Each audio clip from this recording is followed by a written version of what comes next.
नमस्कार दोस्तों। आज की वीडियो टॉप 500 की सीरीज़ का फाइनल पार्ट है। बचे हुए सारे टॉपिक्स को आज हम कवर करेंगे। मैं छोटी सी जानकारी दे दूं उन दोस्तों को जिन्हें नहीं पता है। इस सीरीज़ को विशेष रूप से यूपी पीसीएस को ध्यान में रख के तैयार किया गया है, लेकिन इसमें बहुत सारे ऐसे टॉपिक्स हैं, तथ्य हैं जो यूपीएससी के लिए भी महत्वपूर्ण है। इसीलिए इस नोट को मैंने यूपी पीसीएस के अलावा यूपीएससी वाले ग्रुप में भी दे दिया है। आपको पीडीएफ नोट चाहिए तो नीचे जाइए डिस्क्रिप्शन में, वहाँ जानकारी आपको मिल जाएगी। चलिए सबसे पहले हम देखते हैं कि आज की वीडियो में कौन कौन सी बातें शामिल हैं। एक चीज़ मैं बताऊं, देखिए बैकग्राउंड में ना आपको थोड़ी सी घरघराहट की आवाज़ आ सकती है। बगल में पड़ोस में कहीं कोई मशीन चल रही है, कोई काम है, तो उनका काम दिन भर चलेगा। उसके चक्कर में हम अपनी पढ़ाई नहीं रोक सकते, तो उसको आप अवॉइड कर सकते हैं, इग्नोर कर सकते हैं। देखिए आज की वीडियो में क्या है, करंट अफेयर के जो महत्वपूर्ण टॉपिक्स बच गए थे उन्हें कवर करेंगे। भारत सरकार की प्रमुख योजनाएं हैं उनकी बात करेंगे। उत्तर प्रदेश सरकार की भी योजनाएं हैं, कुछ प्रमुख योजनाओं की बात करेंगे। प्रमुख समितियों से यूपी पीसीएस में प्रश्न पूछे जाते हैं कि कौन सी समिति किस लिए बनी है। यूपीएससी ने भी यहाँ से क्वेश्चंस पूछे हैं। इसके अलावा प्रमुख सैन्य अभ्यास जो होते हैं ना, वहाँ से क्वेश्चंस आते हैं, उसकी लिस्ट आपको मिल जाएगी। और प्रमुख रिपोर्ट्स जो आई हैं, ये यूपी पीसीएस और यूपीएससी दोनों के लिए महत्वपूर्ण है, इसे भी हम कवर करेंगे। प्रमुख सम्मेलन जो हुए हैं उनकी बात करेंगे। और उत्तर प्रदेश में कुछ संस्थान हैं प्रमुख, जहाँ से हर साल क्वेश्चन आते हैं, यूपी स्पेशल के तहत आप इसे रख सकते हैं, उसकी बात करेंगे। और दुनिया में अलग अलग देश किसके उत्पादन में आगे हैं, ये चीज़ें हम देखेंगे, एक लिस्ट देखेंगे। यहाँ से एक क्वेश्चन हर साल आता है। चलिए तो शुरू करते हैं। शुरुआत करेंगे हम, पहला टॉपिक है डेका कारण से। अगर आपने पिछली वीडियो देखा होगा, फुल वीडियो के नाम से जो था पार्ट 1, तो उसमें लास्ट में ना जब ख़त्म हो रहा था तो लास्ट में था कि इकोनॉमिक सर्वे है, लेकिन अभी मैं रिकॉर्डिंग करने बैठा तो उसमें कुछ खास दिखा नहीं, तो मैंने सोचा कि उसको रहने देते हैं। वैसे पीडीएफ में है, पीडीएफ नोट आपके पास है तो उसमें आप पढ़ सकते हैं। डायरेक्ट यहाँ से बात करते हैं। यूपी पीसीएस में या यूपीएससी में पूछा जा सकता है कि डेका कारण क्या है। सिंपल क्वेश्चन आ सकता है, लेकिन अगर नहीं पढ़ा है तो कठिन भी है। डेका कारण एक निजी फर्म है, एक निजी कंपनी है जिनका मूल्य 10 अरब डॉलर से अधिक है। यानी कि जिस कंपनी का मूल्य 10 अरब डॉलर से अधिक हो जाता है वो इस कैटेगरी में शामिल हो जाती है, इसको डेका कारण कहते हैं। एक होमवर्क मैं आपको दे रहा हूँ, पिछले करंट अफेयर सीरीज़ में है, यूनिकॉर्न किसे कहते हैं, बड़ा इंपॉर्टेंट है, इसको जाकर सर्च करिएगा, क्योंकि वहाँ से भी क्वेश्चन आ सकते हैं। हमने पढ़ा था, अनअकैडमी का एग्जाम्पल लेके मैंने बताया था, ठीक है। तो ये डेका कारण है, एक यूनिकॉर्न होता है। हाल ही में स्विगी यह टैग हासिल करने वाली चौथी भारतीय कंपनी बन गई है, तो यहाँ से क्वेश्चन बन सकता है। और इसके पहले जो 3 बनी हैं वहाँ से भी क्वेश्चन आ सकता है। तो वो 3 कंपनियाँ कौन कौन सी हैं, वो हैं पेटीएम, ओयो और बायजूस। बायजूस के बारे में पिछले पार्ट में हमने पढ़ा था, एक और इसने उपलब्धि हासिल की है, कह सकते हैं उपलब्धि, क्योंकि वो कोई छोटी मोटी बात नहीं थी। आगे बढ़ें, कुछ और इसके बारे में बेसिक जानकारी लें तो क्वेश्चन यहाँ से भी बन सकता है कि फेसबुक पहला डेका कारण था, यानी कि इस कैटेगरी में शामिल होने वाली कंपनी फेसबुक थी। 2007 में यह टैग अर्जित किया था इसने। और माइक्रोसॉफ्ट द्वारा फेसबुक में 240 मिलियन डॉलर के निवेश के बाद फेसबुक जो है डेका कारण बना था। चीन का जो अलीबाबा है, अलीबाबा एक कंपनी है, दूसरा डेका कारण था, ठीक है। इसने 2009 में यह दर्जा हासिल किया था। ये फैक्चुअल क्वेश्चन होगा, ध्यान रखिएगा। चलिए अब आगे बढ़ते हैं। आगे कौन सी चीज़ है, एक फैक्ट है, ध्यान रखिएगा। एक पोर्टल लॉन्च किया गया है। पोर्टल कौन सा है, कोयला दर्पण। पूछा जा सकता है कि कोयला दर्पण पोर्टल किससे संबंधित है, तो सिंपल सी बात है, कोयला क्षेत्र से संबंधित प्रमुख प्रदर्शन संकेतक के लिए की परफॉर्मेंस इंडिकेटर्स को बताने के लिए ये पोर्टल लॉन्च किया गया है, ठीक है।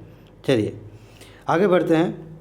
ये इम्पॉर्टेंट है, यहाँ से क्वेश्चन आ सकता है। हालांकि ब्रिक्स बैंक जो है, जिसको एनडीबी कहते हैं, न्यू डेवलपमेंट बैंक, इस पर मैंने अलग से एक वीडियो बनाया है, काफ़ी विस्तार से अच्छे से बातें हुई हैं। आपने उसे नहीं देखा है तो देख लीजिएगा, यहाँ भी काम की बातें आपको पता चल जाएंगी। एक क्वेश्चन पीसीएस में बन सकता है कि हाल ही में कौन सा देश इसका सदस्य बना है, तो मिस्र इसका नया सदस्य बना है, ठीक है। इसके आगे बढ़ेंगे तो बांग्लादेश, संयुक्त अरब अमीरात जिसको यूएई कहते हैं, और उरुग्वे के बाद मिस्र बना, यानी कि हाल फिलहाल में ये भी इसके सदस्य बने हैं। और मिस्र जब शामिल हो गया है, ये सब देश शामिल हो रहे हैं, तो इसकी वैश्विक पहुंच बढ़ेगी इस बैंक की। तो इसके बारे में थोड़ा जान लेते हैं। यहाँ से क्वेश्चंस आए हैं, यूपीएससी ने भी पूछे हैं और पीसीएस में भी प्रश्न आए हैं। न्यू डेवलपमेंट बैंक, ठीक है, एक बहुपक्षीय विकास बैंक है। इसकी स्थापना ब्रिक्स देशों ने की थी। कब? 2014 में ब्राज़ील में फोर्टालेजा में वो ब्रिक्स का सम्मेलन हुआ था, 6वां। इस पर यूपीएससी ने क्वेश्चन सीधा सीधा पूछा था, फैक्चुअल क्वेश्चन। मेरे ख्याल से 2014 में पूछा था कि नहीं, 2014 में तो ये हुआ ही था, उसके बाद 16-17 के आसपास की बात है, ठीक है। तो ये सम्मेलन हुआ और ये घोषणा अपनाई गई थी, जिसको फोर्टालेजा घोषणा भी कहते हैं। तो स्थापना हुई, लेकिन औपचारिक रूप से जुलाई 2015 को इसे खोला गया। और एक क्वेश्चन यहाँ से आता है कि इसका मुख्यालय शंघाई में है, चीन में है, ध्यान रखिएगा। चलिए अब आगे बढ़ते हैं। आगे देखिए ज़रा, यहाँ से क्वेश्चन बड़ा ही टिपिकल टाइप का क्वेश्चन आ सकता है। यूपीएससी भी पूछ सकती है और पीसीएस में भी।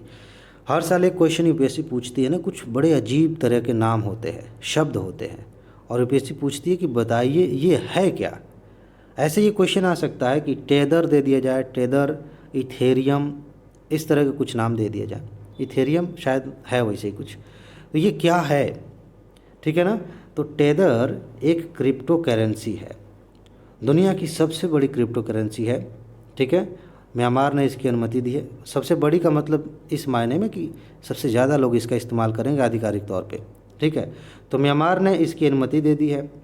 अब देखिए, टेदर क्रिप्टो करेंसी का उपयोग आधिकारिक मुद्रा के रूप में किया जाएगा। जैसे हमारे यहाँ आधिकारिक मुद्रा कौन है? रुपया है। तो उस तरह से म्यांमार की सरकार इसका इस्तेमाल करेगी, क्रिप्टो करेंसी है। इन शब्दों को याद रखिए, Myanmar, tether, crypto currency. Okay, आगे बढ़ते हैं। और आगे है प्रधानमंत्री आवास योजना है ग्रामीण। इसको बढ़ा के 2024 तक के लिए कर दिया गया है। तो एक क्वेश्चन ये आएगा कि इस योजना को एक्सटेंड किया गया है कब तक के लिए? 2024 के लिए। अब प्रमुख बातें इसमें क्या क्या हैं देख लीजिए। ये तो आंकड़ा है, यहाँ से क्वेश्चन पूछे जाने की संभावना कम है, लेकिन मैं पढ़ दे रहा हूँ आपके लिए एक बार।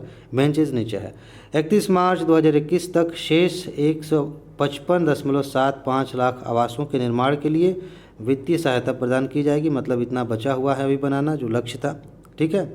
और मार्च 2024 तक योजना का विस्तार सुनिश्चित करता है कि इसके तहत 2.95 घरों के लक्ष्य के भीतर जो बचे हुए शेष घर थे ना, उनके लिए भी वो भी आवास मतलब बनेंगे, उसे भी प्राप्त किया जाएगा। बुनियादी ढांचे में सुधार किया जाएगा और बेसिकली कहने का मतलब है कि घर बनाने के लिए आर्थिक सहायता दी जाएगी। यहाँ से क्वेश्चन नहीं आएगा। क्वेश्चन यहाँ से आ सकता है, प्रधानमंत्री आवास योजना ग्रामीण। इस योजना को पहले इंदिरा आवास योजना के नाम से जाना जाता था। एक फैक्ट ये है, यहाँ से पूछा जा सकता है। यह देश भर में ग्रामीण क्षेत्रों के निर्धन लोगों के लिए आवास प्रदान करने के लिए भारत सरकार का एक सामाजिक कल्याण कार्यक्रम है। राजीव गांधी ने 1985 में गाँव में बीपीएल आबादी के लिए घरों के निर्माण के लिए ग्रामीण विकास मंत्रालय के प्रमुख कार्यक्रमों में से एक के रूप में इंदिरा गांधी आवास योजना की शुरुआत की थी। इंदिरा आवास योजना की शुरुआत की थी, बीपीएल परिवारों के लिए शुरू किया गया था। कब शुरू हुआ था? 1985 में। उस समय प्रधानमंत्री कौन थे? राजीव गांधी थे। इस तरह से प्रश्न आते हैं, और पीसीएस में तो खास तौर से इस तरह के प्रश्न आते हैं कि कोई योजना शुरू कब की गई थी, ठीक है। बाद में नाम बदलते रहते हैं, सरकारें आती हैं ना, अपने हिसाब से नाम बदलती रहती हैं। अब जब बीजेपी की सरकार है तो वो अपने तरीके से बदलते हैं, जब कांग्रेस की सरकार आएगी तो योजनाओं का नाम वो अपने तरीके से रखते हैं। खैर, विशेषताओं की बात करते हैं। इस योजना के तहत मैदानी क्षेत्रों में 1,20,000 रुपये और दुर्गम क्षेत्रों में मकान बनाने के लिए 1,30,000 रुपये की वित्तीय सहायता प्रदान की जाती है। शुरू में मुझे जहाँ तक याद है, पहले इसमें 20-25 हज़ार रुपये ऐसे कुछ आते थे, ठीक है। तो फिलहाल अभी बढ़ गया है क्योंकि कीमतें बढ़ रही हैं, और 20,000 में कौन सा क्या बन जाएगा। तो ये आप याद रखेंगे, यहाँ से क्वेश्चन पीसीएस में पूछे जाते हैं। बाकी यूपीएससी कभी कभी इस तरह के फैक्ट पूछती है, हालांकि आजकल वो भी काफ़ी चालाकी से फैक्ट्स पूछने लगी है। अब देखिए, इन घरों में शौचालय, पेयजल, एलपीजी कनेक्शन और बिजली कनेक्शन जैसी सुविधाएं होती हैं। ये सारी सुविधाएं जोड़ी गई हैं, इसीलिए पैसा और बढ़ाया गया है। इस प्रकार इस योजना को अन्य योजनाओं जैसे कि स्वच्छ भारत अभियान, उज्ज्वला योजना, ये इंपॉर्टेंट लाइन है, समझ रहे हैं ना कि इस योजना को किन किन योजनाओं के साथ जोड़ा गया है। देख रहे हैं, सौभाग्य योजना जो बिजली वाला कनेक्शन वाला है उससे जोड़ दिया गया है। तो जो आवास योजना है उसको अलग अलग योजनाओं से अटैच कर दिया गया, जोड़ दिया गया। अच्छा, ये जो मकान है महिला के नाम पर या संयुक्त रूप से पति पत्नी के बीच आवंटित किए जाते हैं। यहाँ से क्वेश्चन बन सकता है, क्योंकि यूपीएससी ने एक बार क्वेश्चन पूछा था इस पे, खाद्य सुरक्षा अधिनियम पे, वो नोट आपको मिली है, वीडियो भी है। तो इस तरह के क्वेश्चन पूछ लेती है यूपीएससी कि कोई योजना आ रही है तो उसका लाभार्थी कौन व्यक्ति है, महिला है, पुरुष है, बच्चे हैं, बूढ़े हैं, ये आपको ध्यान में रखना होता है। ओके, तो ये बात हो गई। अब आगे बढ़ते हैं, कुछ इम्पॉर्टेंट फैक्ट्स देखिए। भारतीय अंतरिक्ष अनुसंधान संगठन इसरो दिसंबर 2024 में शुक्र के लिए अंतरिक्ष यान लॉन्च करने की योजना बना रहा है, शुक्र ग्रह के लिए। एक सीधा सा फैक्चुअल क्वेश्चन बन सकता है पीसीएस में कि इसरो शुक्र के लिए कब तक कोई योजना लॉन्च करने की प्लानिंग कर रहा है, 2024, 23, 22 ऐसे, फिलहाल 22 तो चल ही रहा। ठीक है, आगे चलते हैं। नासा के बारे में आप पढ़ते रहते हैं। नासा के ये इसको परसिवरेंस मिशन कहते हैं, यहाँ हिंदी में क्या लिखा है, परसेवरेंस, ठीक है, लगभग वही है। परसिवरेंस मार्स रोवर ने मंगल के 2 चंद्रमाओं में से एक फोबोस पर ग्रहण का वीडियो कैप्चर किया है। यहाँ कई तथ्य शामिल हैं। आपको पता होना चाहिए कि 2 प्रमुख उपग्रह हैं मंगल के, एक है फोबोस और एक है डेमोस। यहाँ से क्वेश्चन पूछे जाते हैं, भूगोल में आपने पढ़ा होगा। तो नासा का एक मिशन है, रोवर मिशन है, परसिवरेंस जिसको कहा जाता है। एक फैक्ट ये है कि ये किसका मिशन है, नासा का है। ये वहाँ जा रहा था तो उनमें से एक का फोबोस पे देखा कि ग्रहण लगा हुआ है, ठीक है, तो उसका फ़ोटो वीडियो बना के भेजा है। तो ये बात है, लेकिन क्वेश्चन फैक्ट के तौर पे यहाँ से बन सकता है नासा का ये परसिवरेंस, यहाँ से क्वेश्चन चंद्रमा के उपग्रह फोबोस और डेमोस, यहाँ से क्वेश्चन आ सकता है। बाकी ग्रहण बनाया या क्या किया उसको छोड़ देते हैं। अच्छा, परम गंगा, इसके बारे में क्वेश्चन पूछा जा सकता है। परम गंगा एक मेड इन इंडिया क्या है, पेडा स्केल सुपर कंप्यूटर है। इसे राष्ट्रीय सुपर कंप्यूटिंग मिशन के तहत आईआईटी रुड़की में स्थापित किया गया है। 3 तथ्य शामिल हैं इसमें। पहली बात यह है कि परम गंगा क्या है। परम गंगा क्या है, 4 लाइनें दे दी जाएंगी कि यह गंगा की सफाई का अभियान है, गंगा के महत्व को उजागर करने के लिए सरकार की योजना है, एक सुपर कंप्यूटर है। इस तरह से सेंटेंस बनाए जा सकते हैं। तो परम गंगा एक सुपर कंप्यूटर है। और अगर सेंटेंस ये वाली बात क्वेश्चन में ही लिख दी जाए कि यह एक सुपर कंप्यूटर है और इसे स्थापित किया गया है कहाँ पे, बीएचयू में या कहीं और, क्योंकि बीएचयू में भी एक सुपर कंप्यूटर स्थापित किया गया था और वहाँ से क्वेश्चन पूछा गया था। मेरे ख्याल से उसका नाम परम शिवाय था, एक बार देख लीजिएगा, ठीक है। तो ये आईआईटी रुड़की में स्थापित किया गया है। ओके, चलिए आगे बढ़ते हैं। दुनिया की सबसे ऊंची सुरंग का निर्माण, ध्यान दीजिएगा, दुनिया की सबसे ऊंची सुरंग का निर्माण सीमा सड़क संगठन द्वारा सिंकुला दर्रे पर किया जा रहा है। आपके लिए एक छोटा सा काम यह है कि आप सिंकुला पास सर्च करिए गूगल पे और देखिए कि ये कहाँ है, ठीक है। कल मैंने रिवीजन वाली वीडियो सीरीज़ में बताया था कि आपको दर्रे अच्छे से पढ़ लेने चाहिए, वहाँ से क्वेश्चंस आते हैं, यूपीएससी भी पूछती है, पीसीएस में भी, ठीक है। तो वहाँ पर किया जा रहा है। और एक और चीज़ देखने लायक है कि यह सुरंग हिमाचल प्रदेश को लद्दाख से जोड़ेगी। इस तरह का क्वेश्चंस पहले भी आए हैं कि जो सुरंग बन रही है वो किसको जोड़ेगी, हिमाचल प्रदेश को लद्दाख से जोड़ेगी। तो इसका मतलब समझ रहे हैं कि हिमाचल और लद्दाख की सीमा पे ही है, समझ रहे हैं ना, उसी के आसपास है। देख लीजिए एक बार। अच्छा, यहाँ ज़रा देखिएगा, तमिलनाडु ने इस वर्ष से 14 अप्रैल 2022 को बी.आर. अम्बेडकर की जयंती को समानता दिवस के रूप में मनाने की घोषणा की। ये सीधा सा प्रश्न बन सकता है कि हाल ही में किस राज्य ने डॉक्टर भीमराव अम्बेडकर की जयंती को समानता दिवस के रूप में मनाने की घोषणा की है।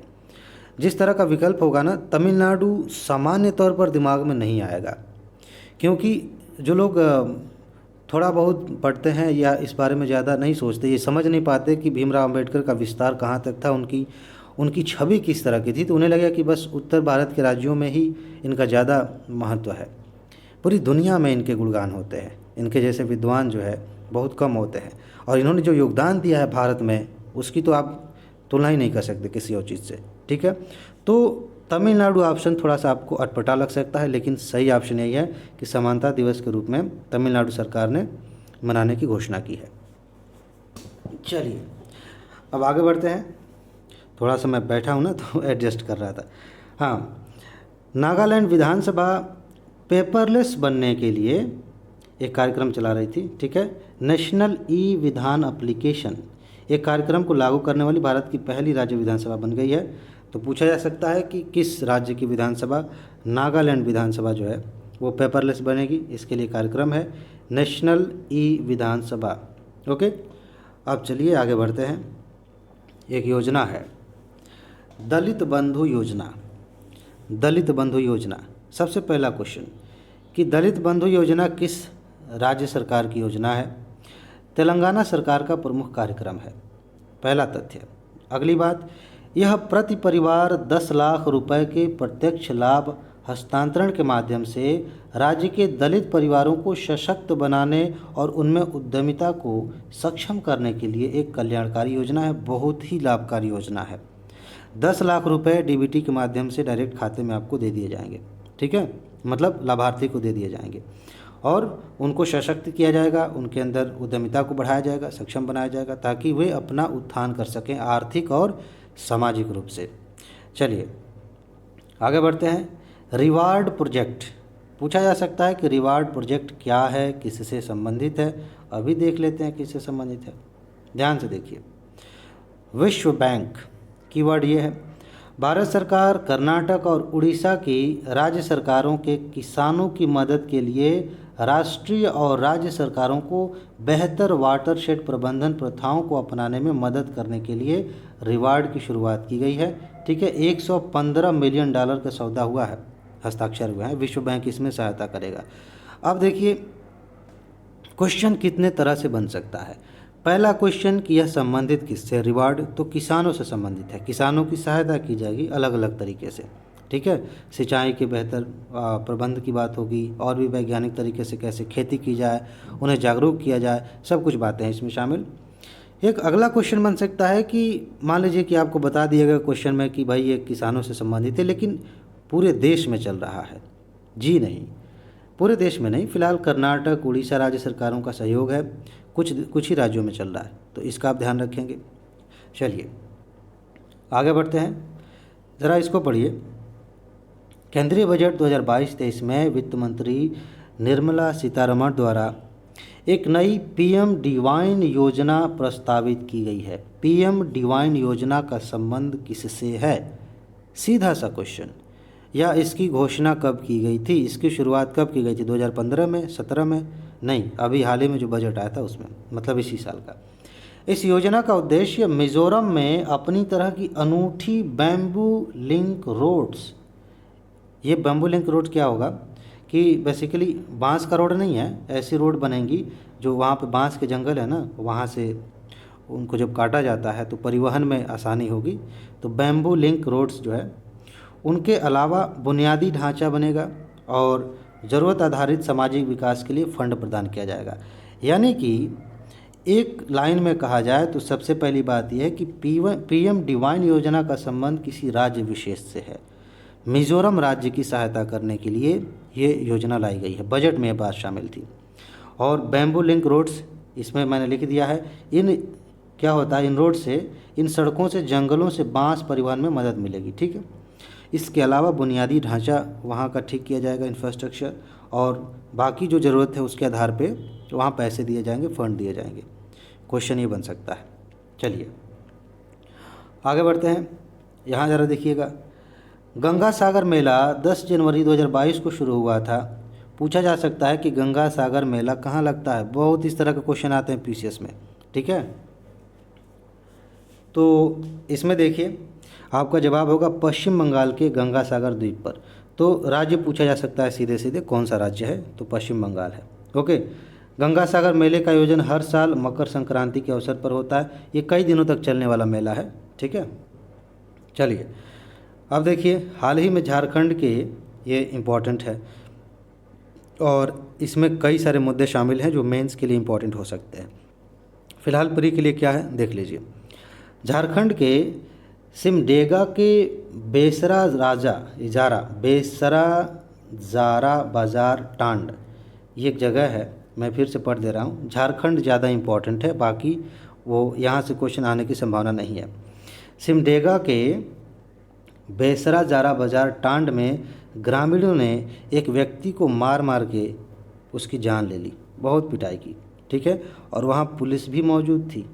पुलिस की मौजूदगी में उसे ज़िंदा जला दिया गया। ये एक घटना थी। लेकिन जो इशू है ना, वो अपने आप में इम्पॉर्टेंट है, और जो इसमें की वर्ड है वो सबसे ज़्यादा इम्पॉर्टेंट है। यूपीएससी भी यहाँ से क्वेश्चन पूछ सकती है। की वर्ड क्या है? खुंटकट्टी। ये खुंटकट्टी क्या है, ज़रा ध्यान से देखिए।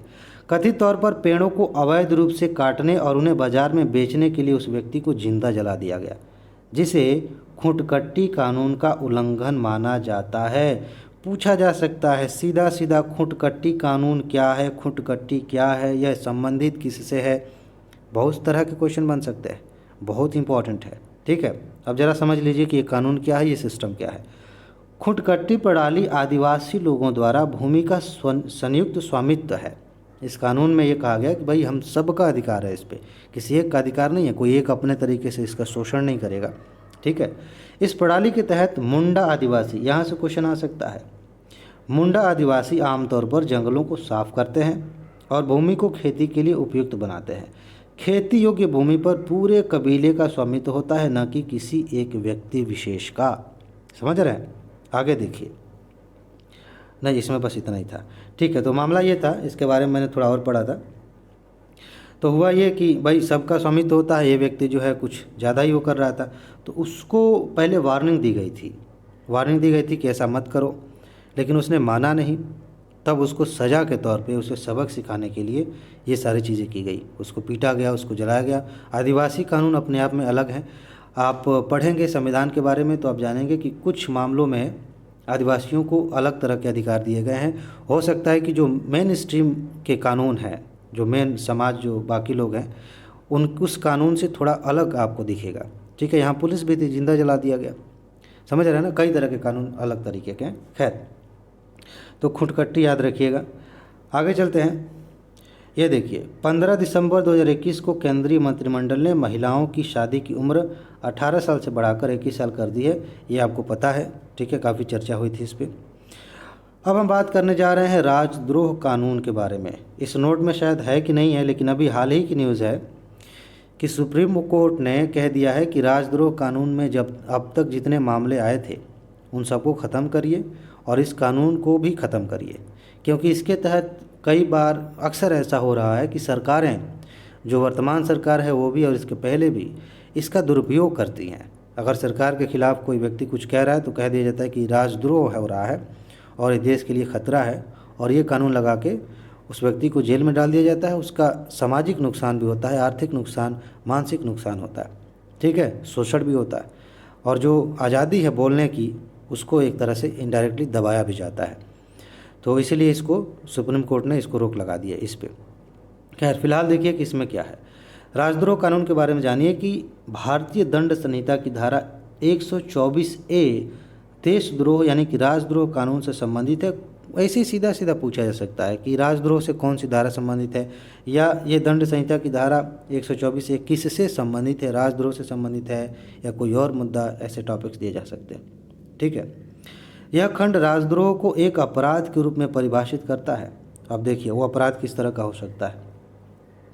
जब कोई व्यक्ति कानून द्वारा स्थापित सरकार के प्रति बोले गए या लिखित शब्दों के माध्यम से या संकेतों द्वारा या दृश्य प्रतिनिधित्व द्वारा क्या करता है भाई, असंतोष को उत्तेजित करने का प्रयास करता है। राजद्रोह एक गैर जमानती अपराध है। मतलब इस तरह के असंतोष उत्तेजित करे, ऐसा प्रयास करें तो सरकार कहेगी कि राजद्रोह है। लेकिन ये बड़ा ही अस्पष्ट है।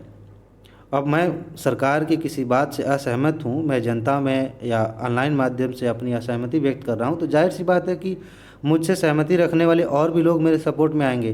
तो एक नज़रिए से देखा जाए तो कहा जा सकता है कि मैं उन लोगों को उकसा रहा हूँ। समझ रहे हैं ना? तो इस फ़र्क करना बड़ा मुश्किल हो जाता है कि कब मैं सरकार के ख़िलाफ़ हूँ और कब मैं सरकार की आलोचना कर रहा हूँ तार्किक ढंग से। ठीक है, तो वही फ़िलहाल वही बात है, सुप्रीम कोर्ट ने इसका संज्ञान लिया है। राजद्रोह एक गैर जमानती अपराध है, यानी कि इसमें जब गिरफ्तारी होती है तो ज़मानत नहीं होता। यही तो दुर्भाग्य है। ठीक है, दुर्भाग्य नहीं है कि गैर जमानती, दुर्भाग्य ये है कि अगर इनोसेंट इंसान को पकड़ लिया गया तो उसका ज़मानत नहीं होगा। कई लोग मर गए जेल में और बाद में पता चला कि उनकी कोई गलती नहीं थी। चलिए, इसकी सज़ा 3 साल से लेकर के आजीवन कारावास तक हो सकती है। ठीक है, और इसमें जुर्माना भी जोड़ा जा सकता है। राजद्रोह कानून के आरोप में व्यक्ति को सरकारी नौकरी से रोक दिया जाता है, यानी कि अगर इस किसी पे आरोप लगाए राजद्रोह का तो वो सरकारी नौकरी नहीं कर सकता और उन्हें अपने पासपोर्ट के बिना रहना पड़ता है, उनको पासपोर्ट भी नहीं दिया जाएगा। सोच लीजिए। खैर, आप टेंशन की बात नहीं है। हालांकि इसका मतलब ये नहीं है कि लोगों को जो मतलब असामाजिक तत्व हैं, जो सरकार विरोधी तत्व हैं, वो खुलेआम अपना जो है सरकार जनता में असंतोष फैलाएं और सरकार के खिलाफ भड़काएं।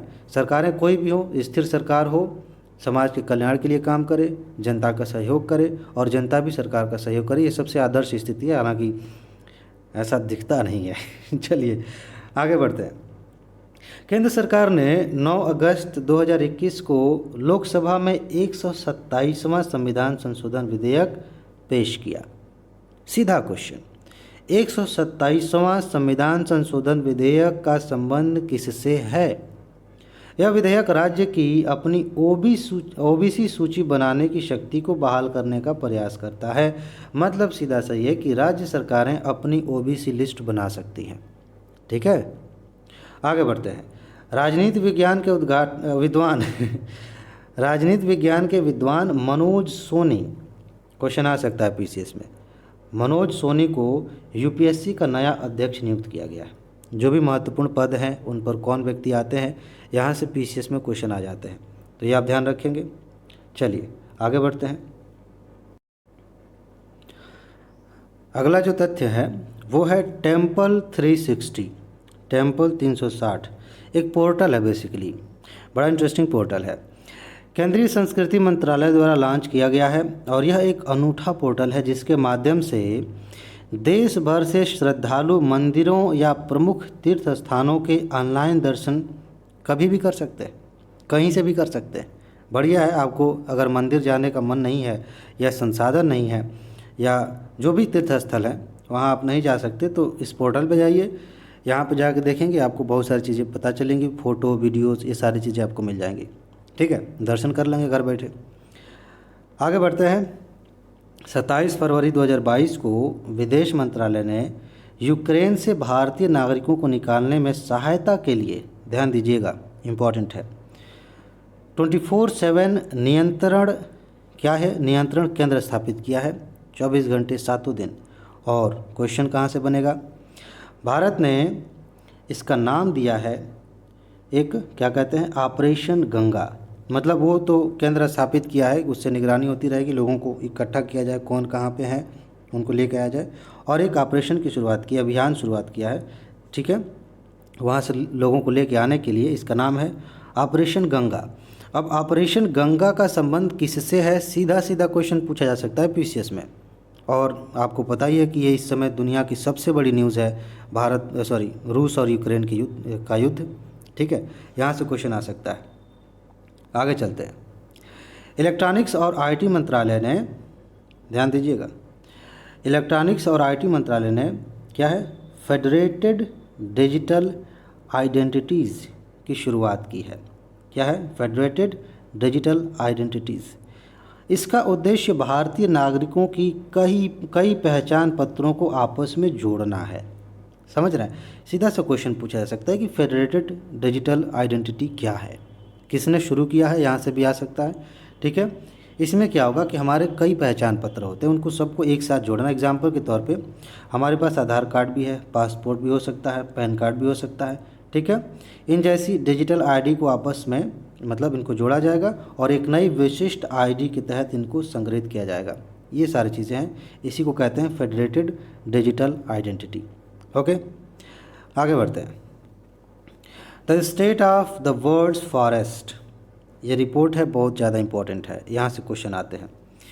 इसका 2022 का संस्करण विश्व वानिकी कांग्रेस 2022 जो कि 2 मई 2022 को हुआ था, इसके पहले दिन जारी किया गया था। ठीक है, क्या है ये? स्टेट ऑफ वर्ल्ड फॉरेस्ट, दुनिया के जंगल के बारे में बात हो रही है। ज़रा देखिएगा, संयुक्त राष्ट्र के कौन है ये? खाद्य और कृषि संगठन द्वारा इसका प्रकाशन होता है, जिसको FAO कहते हैं।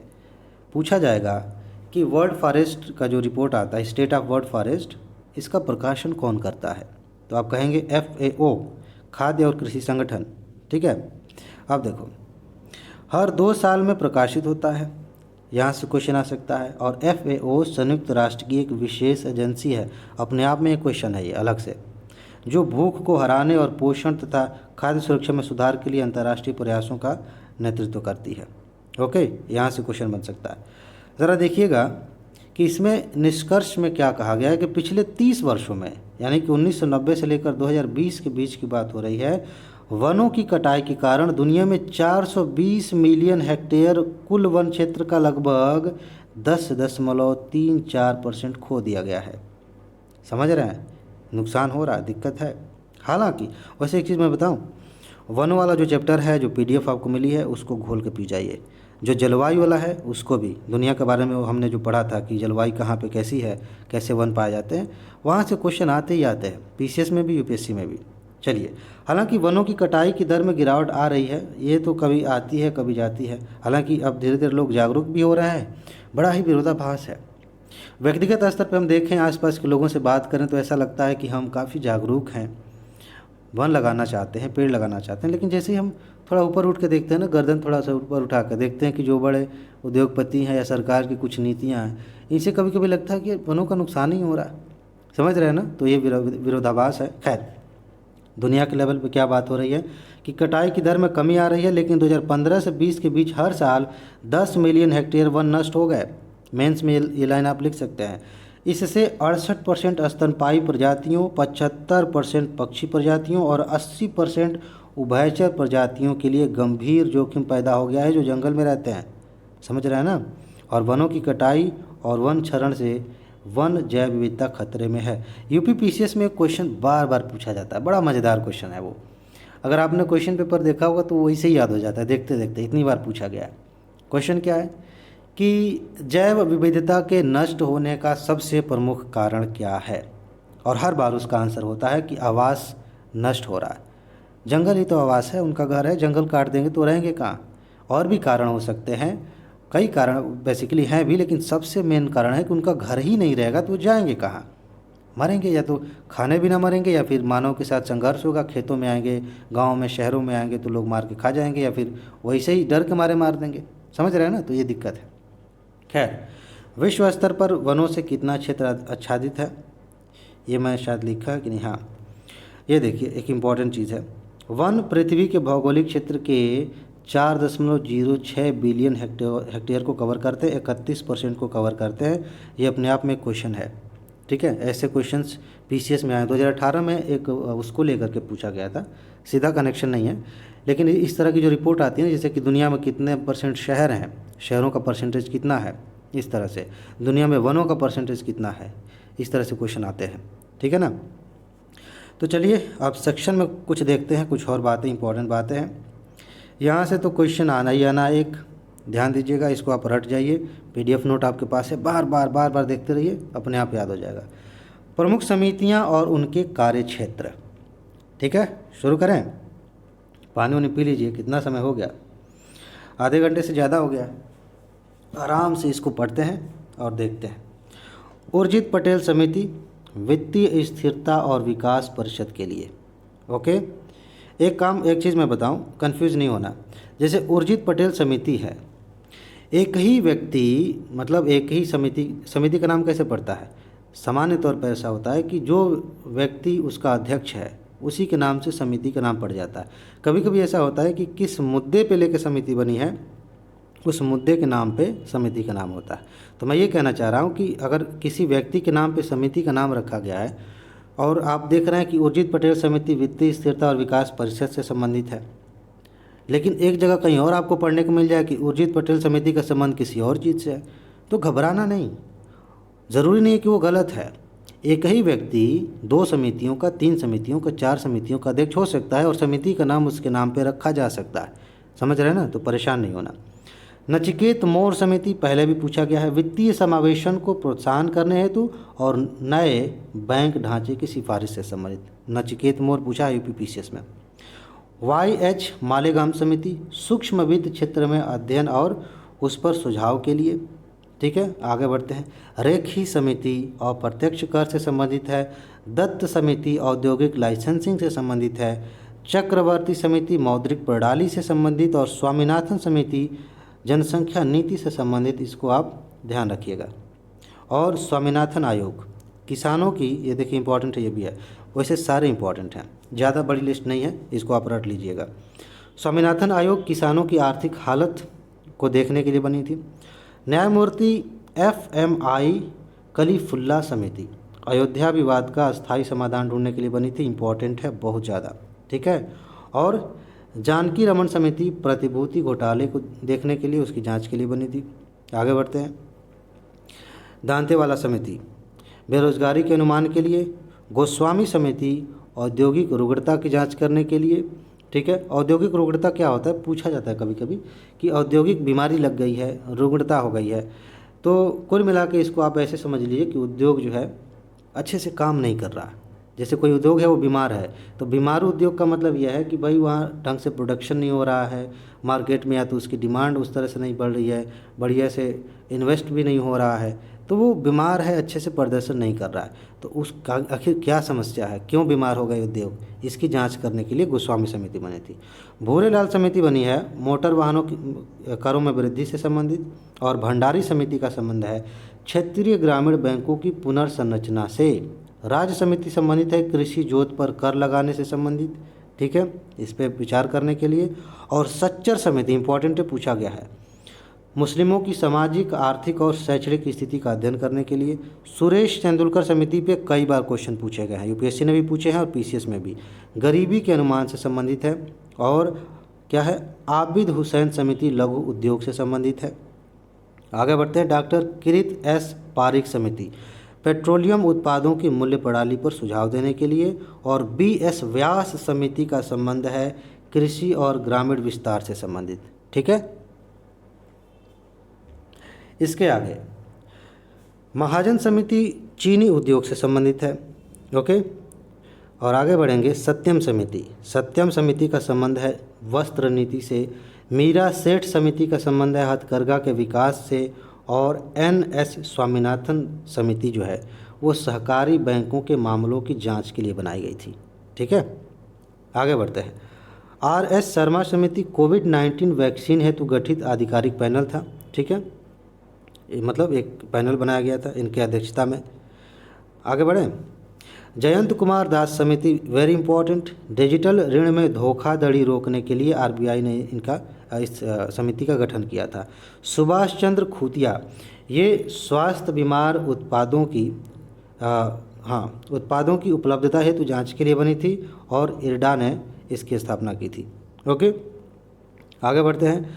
शशि शेखर वेम्पति समिति, यह है TRP के आकलन हेतु। TRP काफ़ी चर्चा में है, पूछा जा सकता है। शशि शेखर वेम्पति। अच्छा, मदन B लोकुर समिति, लोकुर समिति के नाम से भी जाना जाता है सिर्फ। ठीक है। पंजाब, हरियाणा और उत्तर प्रदेश में पराली जलाने को रोकने की निगरानी के लिए समिति बनी थी। ठीक है, क्या नाम है, लोकुर समिति से भी याद रखिए, या फिर मदन B लोकुर।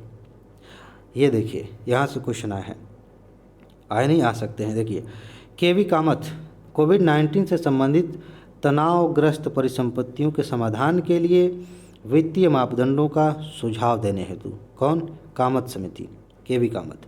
माधव गाडगिल समिति, आपने अगर क्वेश्चन पेपर देखा होगा तो ये ऑप्शन में पहले भी पूछा जा चुका है। पश्चिमी घाट के संरक्षण पर रिपोर्ट तैयार करने के लिए IS में भी इसको पूछा गया था। ठीक है, ये नाम सेम यही, इसी समिति को। मिहिर शाह समिति राष्ट्रीय जन्म नीति का मसौदा तैयार करने के लिए।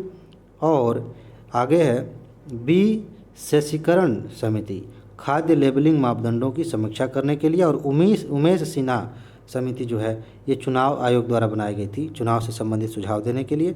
ठीक है, बेसिकली जनप्रतिनिधित्व कानून जो है ना, उसका पुनरीक्षण करने के लिए कि इस कानून में कुछ और संशोधन करने की ज़रूरत है, कुछ कमियां हैं, क्या है, कुछ बताइए। तो उमेश सिन्हा समिति, मेंस में भी इसका इस्तेमाल आप कर सकते हैं, बहुत इंपॉर्टेंट है। आगे बढ़ते हैं। राष्ट्रीय न्यायिक वेतन आयोग, जजों की नई मतलब वेतन आयोग बना था जजों की नई वेतन नीति के लिए। आगे बढ़ते हैं। हाँ, फडणवीस समिति, कृषि अर्थव्यवस्था में सुधार के लिए बहुत इंपॉर्टेंट है फडणवीस समिति। ठीक है, और सुंदर राजन समिति, टेलीकॉम सेक्टर की समस्याओं के समाधान के लिए। बस लिस्ट कंप्लीट हो गई, एक क्वेश्चन आपका तैयार हो गया। इतना आपने तैयार कर लिया, मज़ा आ जाएगा। करना क्या है, इसको याद करने का सिंपल सा तरीका है। 2-3 तरीके अपनाइए। पहले तो ये कि आप इसे बार बार देखते रहिए। उसके बाद आप ये कर सकते हैं कि ये मिलते जुलते नाम आपके पास हैं, हमारे समाज में ना ऐसे नाम हैं, या फिर नाम से संबंधित कोई वस्तु हो सकती है मिलता जुलता, तो उसको आइडेंटिफाई करिए, इमेजिन करिए, और जिस फील्ड से संबंधित समिति है उसके साथ कुछ करता हुआ दिखा दीजिए। ठीक है, जैसे मान लीजिए मैं एग्जांपल दे रहा हूँ, इसको याद करने का रुक जाइए। जैसे मान लीजिए कि सुंदर राजन समिति है। ठीक है, तो आपके यहाँ कोई राजन तो होंगे ना, तो राजन को इमेजिन करिए कि राजन बड़े सुंदर लग रहे हैं। ठीक है, और टेलीकॉम सेक्टर की समस्याओं का संबंध, तो टेलीकॉम सेक्टर का संबंध किससे है, फ़ोन वगैरह है ना, तो इससे रिलेट करिए, राजन बड़े सुंदर लग रहे हैं, क्या बात है, नया फ़ोन ले लिया क्या।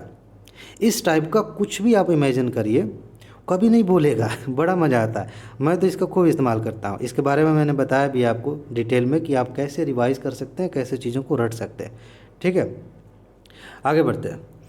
तो हम कहाँ थे, यहाँ आ गए हैं। 2021 world air quality report, world air quality report से क्वेश्चन आ सकता है। स्विस संगठन है स्विट्जरलैंड का, ठीक है, जिसका नाम है IQ एयर, इसके द्वारा तैयार की गई है। और इस रिपोर्ट के अनुसार लगातार चौथे वर्ष नई दिल्ली दुनिया का सबसे प्रदूषित राजधानी शहर है। दुनिया का सबसे प्रदूषित राजधानी शहर। मैं दिल्ली गया था एक बार वहाँ तैयारी करने के लिए, अभी फ़िलहाल मैं दिल्ली में नहीं हूँ। और एक जगह पे मैं रह रहा था, मैं सही बता रहा हूँ, मुझे ऐसा लगता था कि हवा में घुटन सी है, मतलब ऐसा महसूस हो रहा था। जो लोग वहाँ रहने लगते हैं, आदत हो जाती है, तो वो झेल सकते हैं। मुझे ऐसा लग रहा था कि मैं जितनी क्षमता है ना बेसिकली सांस लेने की, उतनी क्षमता के साथ मैं सांस अंदर खींच नहीं रहा हूँ, मेरी बॉडी एक्सेप्ट नहीं कर रही है। पर्सनली मुझे महसूस हुआ था। हो सकता है कि जिस एरिया में मैं रह रहा था वहाँ उतना ज़्यादा प्रदूषण था, या पूरी दिल्ली में ऐसा है। लेकिन रिपोर्ट में भी ये बात कही है कि दुनिया का सबसे ज़्यादा प्रदूषित राजधानी शहर है दिल्ली। ठीक है, वहाँ बहुत कुछ करने की ज़रूरत है। जनसंख्या ज़्यादा है और भी कई कारण है, व्हीकल है, तो प्रदूषण तो होगा ही, उसका उपाय करना पड़ेगा। इसके अलावा दुनिया के 100 सबसे ज़्यादा प्रदूषित शहरों में 63 शहर भारत के हैं। सोच लीजिए कि हम कहाँ जा रहे हैं। दुनिया के 100 सबसे ज़्यादा शहर, अभी तो ये है ही, नई दिल्ली तो है ही, इनमें 63 भारत के हैं। कितना ज़्यादा प्रदूषण हो रहा है जी हमारे यहाँ हैं। अब देखिए, सबसे कहाँ गया, सबसे प्रदूषित शहरों की सूची में भिवाड़ी राजस्थान सबसे ऊपर है, और उसके बाद उत्तर प्रदेश का गाज़ियाबाद।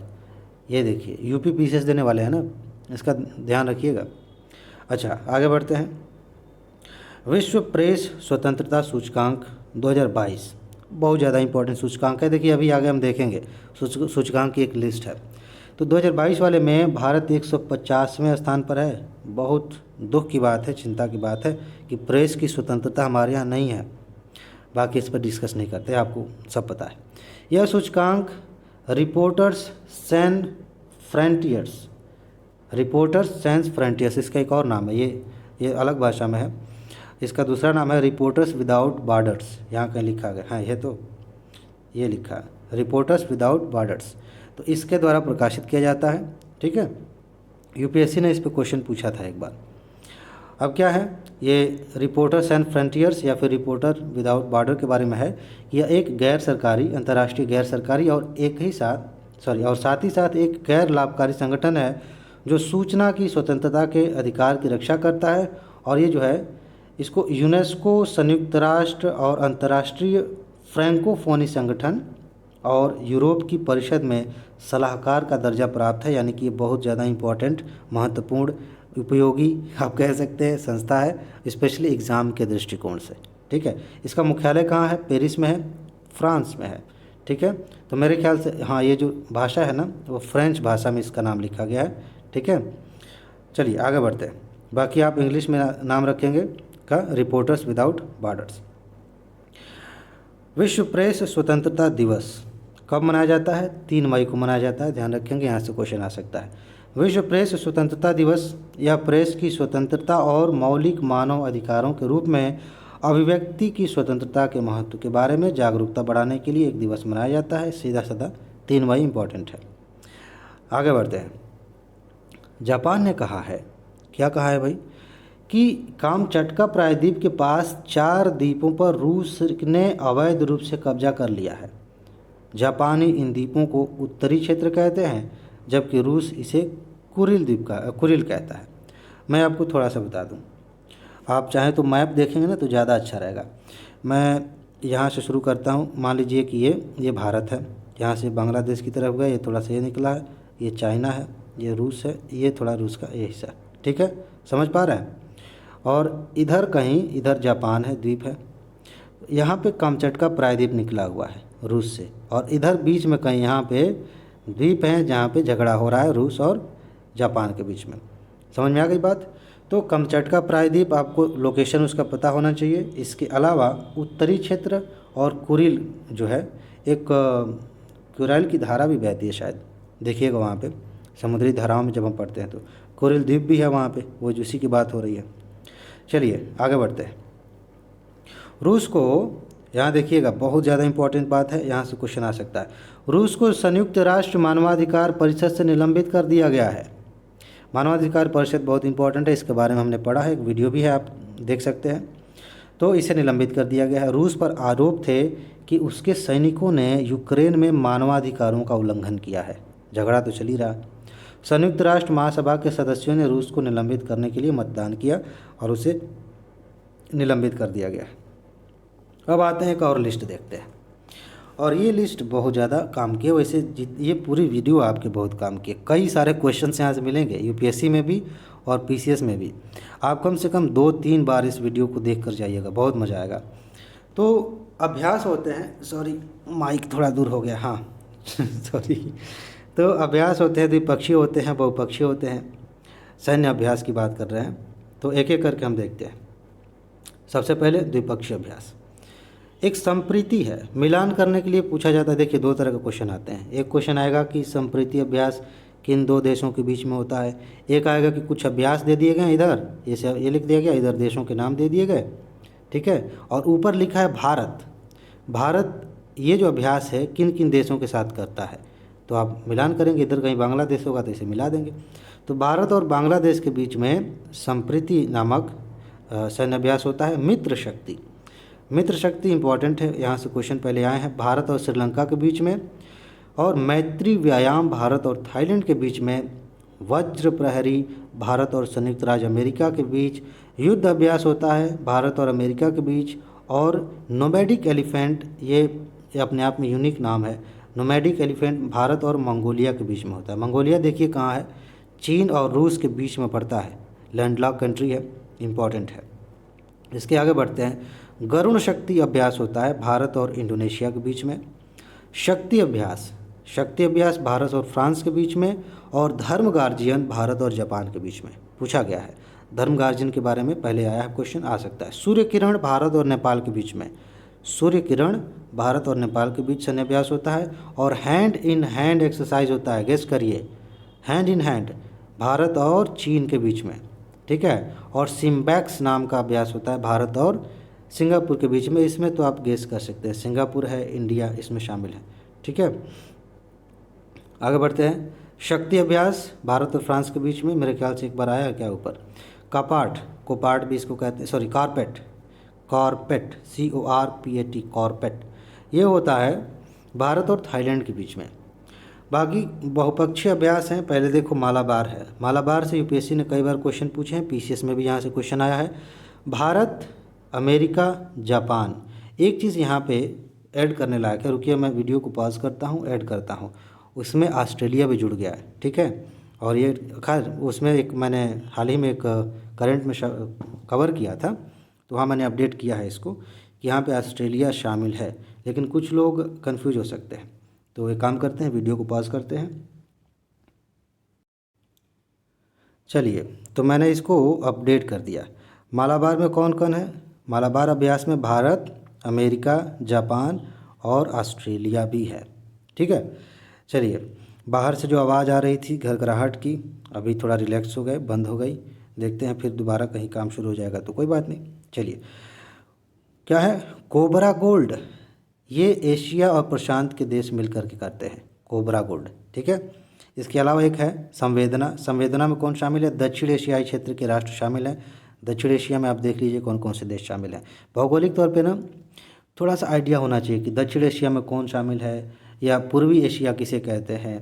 और ऐसे ही जैसे अगर अफ्रीका की बात करेंगे तो उत्तरी अफ्रीका में कौन से देश आएंगे, पूर्वी अफ्रीका में कौन से देश आएंगे, थोड़ा सा आइडिया होना चाहिए। अब हम आते हैं एक टॉपिक लेके। शेंगेन क्षेत्र इम्पॉर्टेंट है, चर्चा में था। शेंगेन क्षेत्र ऐसा क्षेत्र है जिसमें 26 यूरोपीय देश शामिल हैं। इसका मतलब ये है, सीधी सी बात है, कि ये यूरोपीय क्षेत्र की बात हो रही है, जिन्होंने अपनी अपनी आपसी सीमाओं पर पासपोर्ट और सीमा नियंत्रण को समाप्त कर दिया है।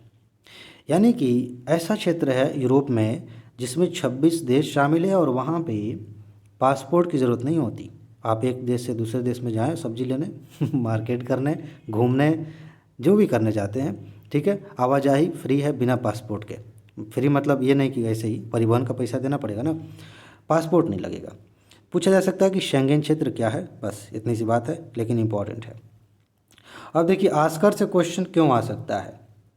क्योंकि विल स्मिथ ने एक क्या किया था, थप्पड़ मार दिया था ना। दुनिया में पहली बार इस तरह की घटना हुई कि ऑस्कर अवार्ड में ऐसा कुछ हुआ है। थोड़ा सा जान लेते हैं यहाँ से।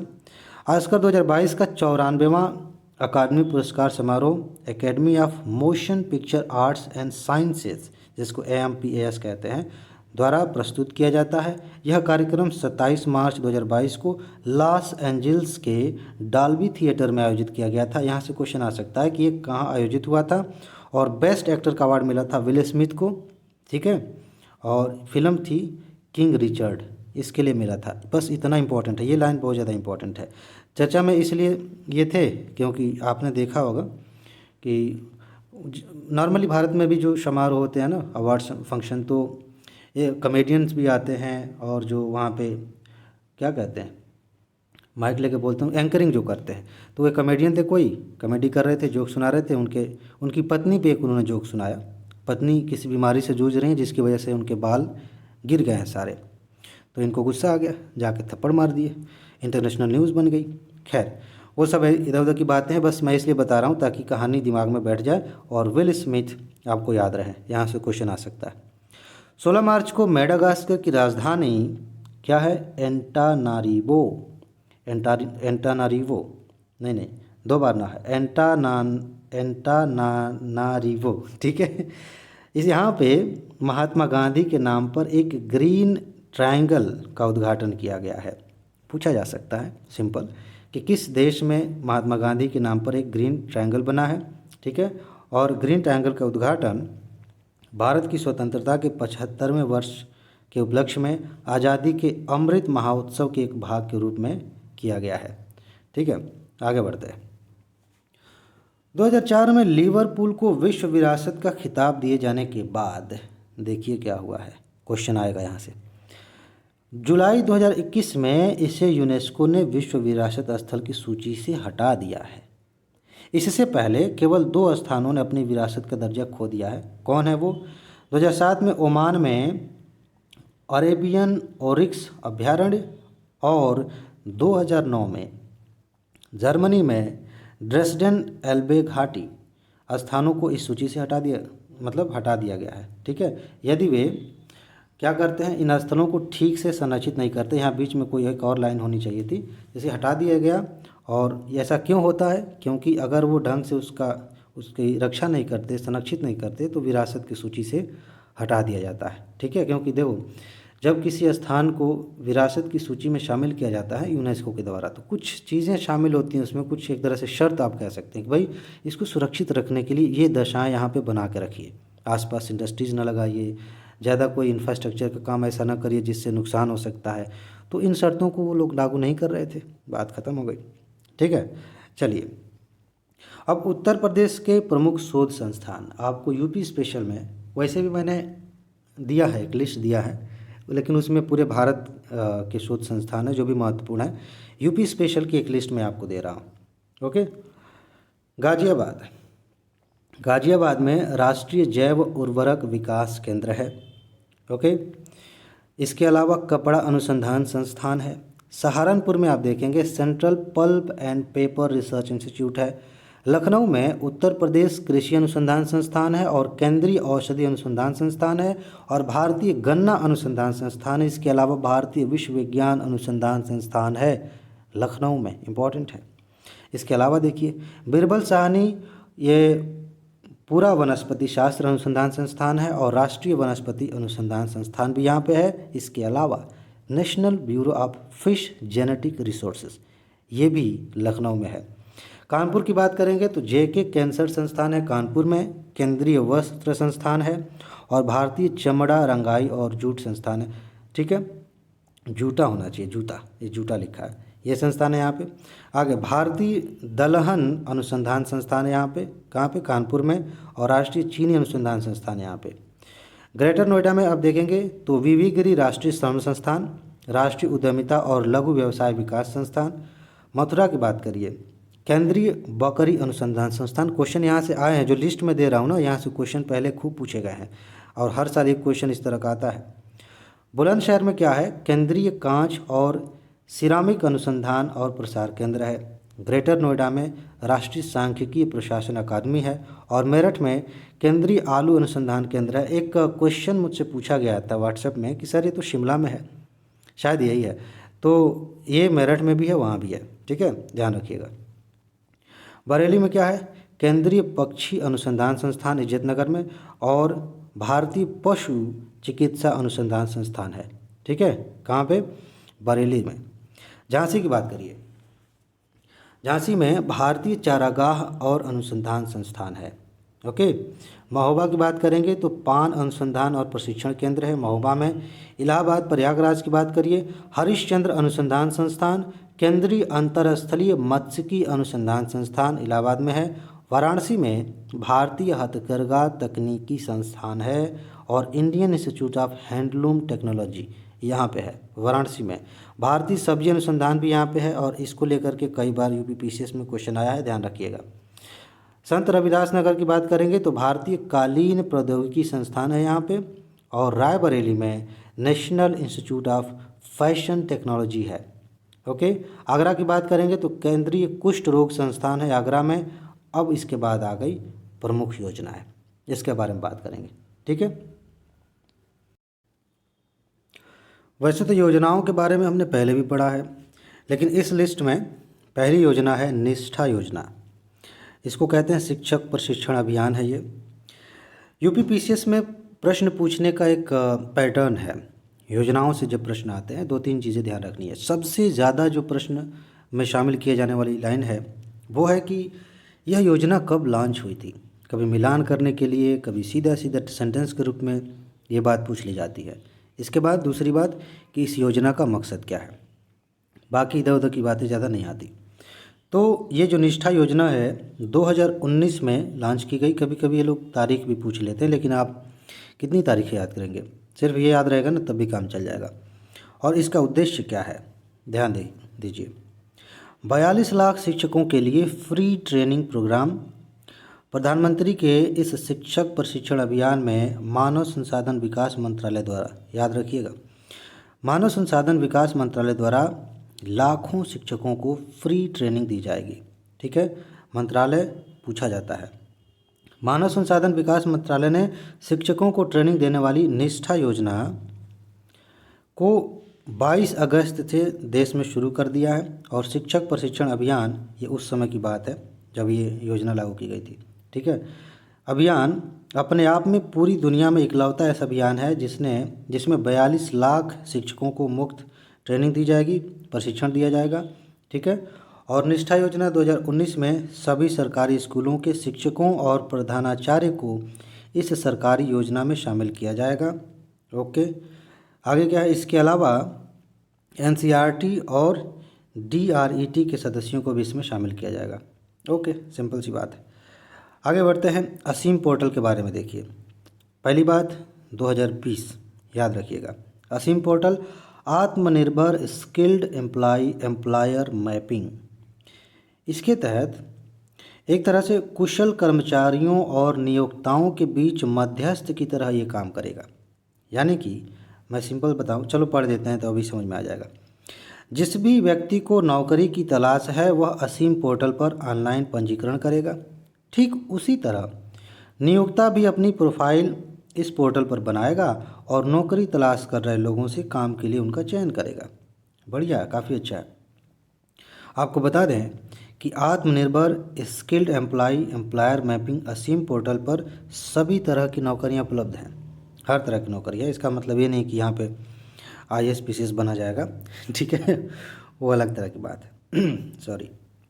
आगे, आयुष्मान भारत प्रधानमंत्री जन आरोग्य योजना, जिसको इन्होंने क्या लिखा है, ABPM जय, लेकिन ये ठीक है। आयुष्मान भारत प्रधानमंत्री जन आरोग्य योजना, कहीं कहीं पे ये अलग से आयुष्मान भारत आपको पढ़ने को मिलेगा, कहीं पे जन आरोग्य योजना मिलेगा, दोनों जुड़ा हुए हैं। इसके तहत द्वितीयक और तृतीयक देखभाल के लिए प्रति परिवार 5 लाख रुपए की बीमा राशि प्रदान की जाती है। ये आपने कई बार पढ़ा होगा, ठीक है। इसका वो कहाँ गया जी, ठीक है, इसमें आगे बात करेंगे। तो ये 5 लाख आप याद रखेंगे, ये इम्पोर्टेंट है। स्वास्थ्य लाभ पैकेज में सर्जरी, चिकित्सा और देखभाल उपचार, दवाओं की लागत और निदान ये सब शामिल हैं। लाभार्थियों की पहचान देखिएगा कैसे होगा। लाभार्थियों की पहचान नवीनतम सामाजिक, आर्थिक, जातिगत जनगणना के आधार पर की जाती है। बहुत ज़्यादा इम्पोर्टेंट लाइन है ये, क्योंकि बहुत सारी योजनाएं हैं जिनके लिए इसका इस्तेमाल नहीं होता, ठीक है। सामान्य तौर पे कुछ और कैटेगरीज बनी है, जैसे कि BPL परिवार है, जनरल कैटेगरी है, इस तरह से योजनाओं का लाभ मिलता है। लेकिन 2011 में जनगणना हुई थी, उसके साथ साथ जातिगत जनगणना भी हुई थी। अभी इस पर हमने एक वीडियो बनाया था ना, पढ़ा भी उसके बारे में डिटेल में, नहीं देखा है तो देख लीजिएगा। तो उस आंकड़े का इस्तेमाल करके ये लाभ दिया जाएगा। राष्ट्रीय स्वास्थ्य प्राधिकरण इसके कार्यान्वयन के लिए नोडल एजेंसी है। आप इसके बारे में भी जानिए कि कौन इस प्रोग्राम के कार्यान्वयन के लिए जिम्मेदार है। अब बात करते हैं पैसे की, वित्त पोषण की। ध्यान देने वाली बात यह है कि सभी राज्यों और केंद्र शासित प्रदेशों के लिए केंद्र और राज्य द्वारा 60 और 40 का अनुपात है। 60% पैसा केंद्र सरकार देगी, 40% पैसे राज्य सरकारें देंगी। ओके। पूर्वोत्तर और जम्मू कश्मीर, हिमाचल प्रदेश, उत्तराखंड और ठीक है, इनके बीच का आप देखेंगे तो 90 और 10 का हिसाब है। 90% पैसे केंद्र सरकार देगी, 10% ये देंगे। यहाँ से क्वेश्चन आते हैं, रेशियो, किसी खास योजना का रेशियो कैसा है पैसे को लेकर के, वहाँ से क्वेश्चन आते हैं। अच्छा, विधायिका के बिना केंद्र शासित प्रदेशों के लिए 100% केंद्रीय वित्त पोषण है। क्या मतलब है इसका? कहाँ कहाँ पे विधानसभा है, ज़रा ध्यान दीजिएगा। दिल्ली में है तो वहाँ पे 100% सरकार नहीं देगी। पुदुचेरी में है वहाँ पे नहीं देगी। जम्मू कश्मीर में है वहाँ पे नहीं देगी। यानी कि जहाँ पे विधानसभा है उनको छोड़ के बाकी जो केंद्र शासित प्रदेश हैं वहाँ पे पूरा पैसा जो है भारत सरकार, केंद्र सरकार देगी। आगे बढ़ते हैं। प्रधानमंत्री भारतीय जन औषधि परियोजना, जिसको PMBJP शॉर्ट किया गया है, इसकी शुरुआत फार्मास्यूटिकल विभाग द्वारा 2008 में जन औषधि अभियान के नाम से की गई थी। यानी कि 2008 में शुरू हुआ था, तो उस समय इसका नाम क्या था, जन औषधि अभियान। 2015-16 में इस अभियान को PMBJP के रूप में नया नाम दिया गया। सरकारें खूब ऐसा नाम बनाती हैं, जैसे कांग्रेस की सरकार आएगी तो वो अपने तरीके से ऐसा नाम बनाएगी कि उनकी पार्टी की झलक, उनके जो लीडर थे उनकी झलक उसमें दिखे। BJP की सरकार आएगी तो वो ऐसे बनाएंगी, कोई और सरकार आएगी तो भी ऐसा करती है, ठीक है। अच्छा, आगे ब्यूरो ऑफ, ये कहाँ गया, फार्मा PSU ऑफ इंडिया रसायन और उर्वरक मंत्रालय के तहत है। इसके लिए कार्यान्वयन एजेंसी है, कौन है, bureau of pharma PSU of India. मतलब भारत सरकार की कंपनी है ये। अच्छा, ये क्या है, ये PSU है, इसने जन औषधि सुगम एप्लीकेशन भी विकसित किया है इस योजना को लागू करने के लिए। आगे बढ़ते हैं, जन औषधि केंद्र के बारे में थोड़ा सा जान लीजिए। PM बीजेपी के एक हिस्से के रूप में, ठीक है, ये जो एजेंसी की बात हम कर रहे थे, उसने जन औषधि केंद्रों का भी समर्थन किया है या करता है, जहां सभी को गुणवत्तापूर्ण जेनरिक दवाएं उपलब्ध कराई जाती हैं। जेनरिक दवाएं क्या होती हैं? जेनरिक दवा का मतलब मैं अगर आपको एग्जांपल दूं, जैसे मान लीजिए आप सोयाबीन खरीदते हैं, ठीक है, तो सोयाबीन एक पैकेट में बंद होकर आता है, एक ब्रांड है, जैसे न्यूट्रीला मान लेते हैं, तो न्यूट्रीला का आपने सोयाबीन खरीदा, लेकिन वही सोयाबीन सेम उसी क्वालिटी में अगर खुले में आपको बिके तो ये अलग चीज़ हो गई, मतलब ब्रांड नहीं है, ये आपको सस्ते में मिल जाएगा, वही क्वालिटी रहेगी, सब कुछ वही रहेगा। इसी तरह से दवाएं हैं, दवाएं जब किसी ब्रांड के तहत बिकती हैं तो ब्रांड का नाम उसके साथ जुड़ जाता है, लेकिन सेम वही दवा उसी बीमारी की दवा जिसके लिए इस्तेमाल हो रही थी, ऐसे ही सरकार एक नई कैटेगरी बनाती है, सस्ती दवाएं मिलती हैं, उनको जेनेरिक दवाएं कहते हैं, किसी ब्रांड के तहत वो नहीं बिकती, ठीक है, और ये बहुत उपयोगी होती है। लेकिन इस तरह से ना ये सिस्टम बनाया गया है कि आप जेनेरिक दवा लेने जाएंगे तो आपको मिलेगी नहीं।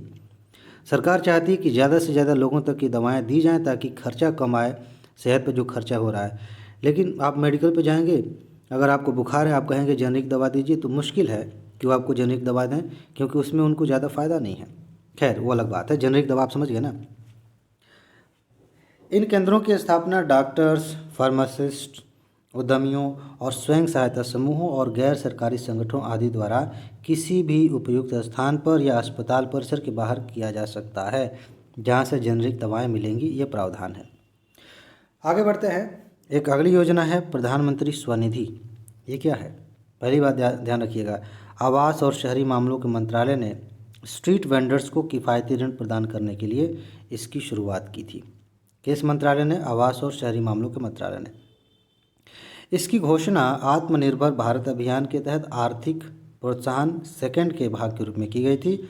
विक्रेता 10 लाख रुपए तक के संपार्श्विक मुक्त का मतलब ये होता है कि जैसे आप कर्जा लेने जाते हैं ना, तो सामान्य तौर पे बैंक में आप जाएंगे तो कुछ आपको कोलेट्रल जमा करना पड़ेगा, आपको दिखाना पड़ेगा कि ये मेरी संपत्ति है, उसके कागजात जमा करना पड़ेंगे, ताकि आप जब पैसे ना चुका पाए तो बैंक वसूल सके। उसको कहते हैं संपार्श्विक कोलेट्रल। तो ये फ़िलहाल 10,000 तक का ऋण ले सकते हैं और इसमें इनको कोलेट्रल देने की ज़रूरत नहीं है, और कार्यशील पूंजी का लाभ उठा सकते हैं जो एक वर्ष के भीतर मासिक किस्तों में चुकाने योग्य है, यानी कि 1 साल के अंदर महीने महीने में आप इसको चुका सकते हैं। ऋण को शीघ्र न चुकाने पर कोई दंड नहीं है, ठीक है, अच्छी योजना है। इस योजना के तहत ऋण देने वाले संस्थान कौन कौन से हैं देख लीजिएगा। माइक्रो फाइनेंस संस्थान है, गैर बैंकिंग वित्तीय कंपनी है और स्वयं सहायता समूह इसके तहत ऋण दे सकते हैं। यह पहली बार है कि संस्थानों को शहरी गरीबों के लिए उनकी ज़मीनी स्तर पर उपस्थिति और उनसे निकटता के कारण किसी योजना हेतु अनुमति दी गई है, ठीक है। आगे बढ़ते हैं, जल जीवन मिशन, वेरी इंपॉर्टेंट। यह मिशन 2024 तक कार्यात्मक घरेलू नल कनेक्शन के माध्यम से प्रत्येक ग्रामीण परिवार को प्रति व्यक्ति प्रतिदिन 55 लीटर पानी की आपूर्ति की परिकल्पना करता है। 2024 तक हर व्यक्ति को नल के माध्यम से 55 लीटर पानी मिलेगा। जल शक्ति मंत्रालय ने इसकी शुरुआत की है, ठीक है। मंत्रालय इस योजना के कार्यान्वयन के लिए नोडल मंत्रालय है, ठीक है, वही बात। केंद्र और राज्यों के बीच फंड शेयरिंग का पैटर्न देख लीजिए। हिमालयी और उत्तर पूर्वी के राज्य हैं 90-10 का हिसाब है, बाकी अन्य राज्यों के लिए 50-50 का, और केंद्र शासित प्रदेशों में 100% सरकार देगी, ठीक है। आगे बढ़ते हैं, वर्ष 2020 में ग्रामीण क्षेत्रों में 100%, ये एक मिनट रुकिए ज़रा, बेसिकली मैं इसका फुल फॉर्म देखना चाह रहा था, भूल गया था। ये कार्यात्मक घरेलू नल कनेक्शन, इसी को शॉर्ट में लिखा गया FHTC। तो कार्यात्मक घरेलू नल कनेक्शन देखिएगा, यहाँ से एक फैक्चुअल क्वेश्चन आ सकता है। तो गोवा जो है ये कनेक्शन देने वाला देश का पहला राज्य बन गया है, हर घर जल वाला राज्य बन गया है, ठीक है, 2020 में ही। मेरे ख्याल से शायद इसको हमने पहले कभी पढ़ा है इसी सीरीज़ में। अगला है डीप ओशन मिशन, यहाँ से क्वेश्चंस आए हैं पहले। जून 2021 में डीप ओशन मिशन के प्रस्ताव को आर्थिक मामलों की कैबिनेट कमेटी ने मंजूरी दी। पृथ्वी विज्ञान मंत्रालय आप याद रखेंगे क्योंकि इसी मंत्रालय का मिशन है। इस मिशन को लागू करने वाला नोडल मंत्रालय है पृथ्वी विज्ञान मंत्रालय। यह भारत सरकार की नीली अर्थव्यवस्था का समर्थन करने के लिए एक मिशन मोड परियोजना है। नीली अर्थव्यवस्था, ब्लू इकॉनमी, इसका क्या मतलब है? इसका सीधा सा मतलब है कि ऐसी इकॉनमी जो जल पे आधारित हो, ऐसी इकॉनमी जो समुद्री प्रोडक्ट्स पे आधारित हो, जैसे मछली पालन होता है, समुद्र में बहुत सारे संसाधन हैं उनका इस्तेमाल होता है, खनिज हैं उनका इस्तेमाल होता है, इन सब को आप कह सकते हैं। इससे जो इकॉनमी का पैटर्न बनता है उसे ब्लू इकॉनमी कह सकते हैं। तो उसे बढ़ाने के लिए एक मिशन मोड परियोजना शुरू की गई है। ठीक है, भारत इस तरह के मिशन हेतु आवश्यक तकनीक और विशेषज्ञता वाला दुनिया का 6वां देश बन जाएगा इस योजना के तहत। ठीक है, ऐसे मिशनों में आवश्यक तकनीक और विशेषज्ञता अब तक केवल 5 देशों के पास है, अमेरिका, रूस, फ्रांस, जापान, चीन, इनके पास। मुख्य अंग की बात करेंगे इस योजना के, देखिए यहाँ से डीप सी माइनिंग, ये क्या होता है? डीप ओशन मिशन के तहत ये शामिल है, और मानव युक्त समर्सिबल के लिए प्रौद्योगिकी का विकास। आपको पता होना चाहिए कि हिंद महासागर में एक, देखो एक चीज़ मैं बता रहा हूँ सिंपल, जैसे मान लीजिए कि यहाँ देश बसा है, यहाँ देश बसा है, यहाँ भारत बसा है, ऐसे करके, और बीच में समुद्र है। तो अंतर्राष्ट्रीय नियमों के अनुसार, इस पर मेंस में बात करेंगे, समुद्र के कुछ हिस्से तक इस देश का, जैसे भारत है तो भारत का अधिकार है, यहाँ तक इस देश का अधिकार है, यहाँ तक इस देश का अधिकार है। उसके बाद जो बच गया ना, इस पर दुनिया के किसी भी देश का अधिकार नहीं है। समुद्र के बीच का जो पानी है, ठीक है, उसके लिए पैरामीटर्स हैं कि इतने किलोमीटर तक आप जो है स्पेशल इकोनॉमिक जोन कहेंगे, ऐसे करके। लेकिन भारत को ना बीच में हिंद महासागर में खनन करने का अधिकार दिया गया है इंटरनेशनल कानून के तहत। वहाँ पे जो खनिज है उनको मतलब भारत निकाल सकता है, ये एक स्पेशल अधिकार मिला है, ध्यान रखिएगा। इस पे प्री में क्वेश्चन पूछे गए हैं। ठीक है, उसको कहते हैं पॉलीमेटालिक नोड्यूल्स, जो अंदर खनिज पाए जाते हैं ना हिंद महासागर में। एनसीईआरटी में भी इसके बारे में बात हुई है, और एक सीरीज़ मैंने शुरू की थी एनसीईआरटी में काबा, अभी बंद कर दिया उसको, आगे कभी स्टार्ट करेंगे फिर से। वहाँ भी मैंने इसके बारे में काफ़ी चीज़ें बताई थी। तो हम क्या कह रहे हैं कि डीप सी माइनिंग इसका एक हिस्सा, इसका मतलब है कि हम समुद्र के अंदर नीचे माइनिंग कर सकते हैं, और मानव युक्त समर्सिबल के लिए प्रौद्योगिकी का विकास करना, ताकि मानव को भी नीचे मशीन उस एक वाहन बना के अंदर जो है भेजा जा सकता है पानी के अंदर। ठीक, महासागर जलवायु परिवर्तन सलाहकार सेवाओं का विकास करना, गहरे समुद्र में जैव विविधता की खोज और संरक्षण के लिए तकनीकी नवाचार करना, और रोगाणुओं रहित गहरे समुद्र की वनस्पतियों और जीवों की जैव पूर्वेक्षण और गहरे समुद्र में जैव संसाधनों के सतत उपयोग के अध्ययन पर मुख्य फोकस होगा। ठीक है, अब देखिए deep ocean survey and exploration, ये भी इसका हिस्सा है। महासागर जीव विज्ञान के लिए उन्नत समुद्री स्टेशन बनाना, ये भी इम्पोर्टेंट है, इसका हिस्सा है। बाकी देखो सिंपल से पूछा जाए कि डीप ओशन मिशन के बारे में निम्नलिखित कथनों पर विचार कीजिए। फंसेंगे लोग कहाँ पे? मंत्रालय पे। इसके अलावा नीली प्रौद्योगिकी, नीली अर्थव्यवस्था, ये कहना, समुद्र में संबंधित कोई गतिविधि करना, ये सब कॉमन सी बातें हैं, आप कर सकते हैं। ठीक है, मंत्रालय का नाम इम्पॉर्टेंट है क्योंकि मिलता जुलता है ना, जलवायु परिवर्तन मंत्रालय नाम दिया जा सकता है, कोई और मंत्रालय हो सकता है, तो फंस सकते हैं। पीएम किसान योजना के बारे में देखिए एक बार। इस योजना के तहत केंद्र सरकार सभी भूमिधारक किसानों के बैंक खातों में, ध्यान दीजिएगा, जब शुरुआत हुई थी ना इस योजना की तो लिमिट थी कि आपके पास इतने 1 हेक्टेयर से कम ऐसे कुछ था, अभी याद नहीं आ रहा, इतनी भूमि होगी तो उनको लाभ मिलेगा। बाद में उसको बढ़ा के कह दिए कि हर किसान को मिलेगी जिसके पास भूमि है। तो सभी भूमिधारक किसानों के बैंक खातों में 6,000 रुपये की राशि हर साल भेजी जाती है, लेकिन 6,000 एक ही बार नहीं भेजा जाता, किस्तों में भेजा जाता है। ठीक है, 2-2 हज़ार के 3 बार में।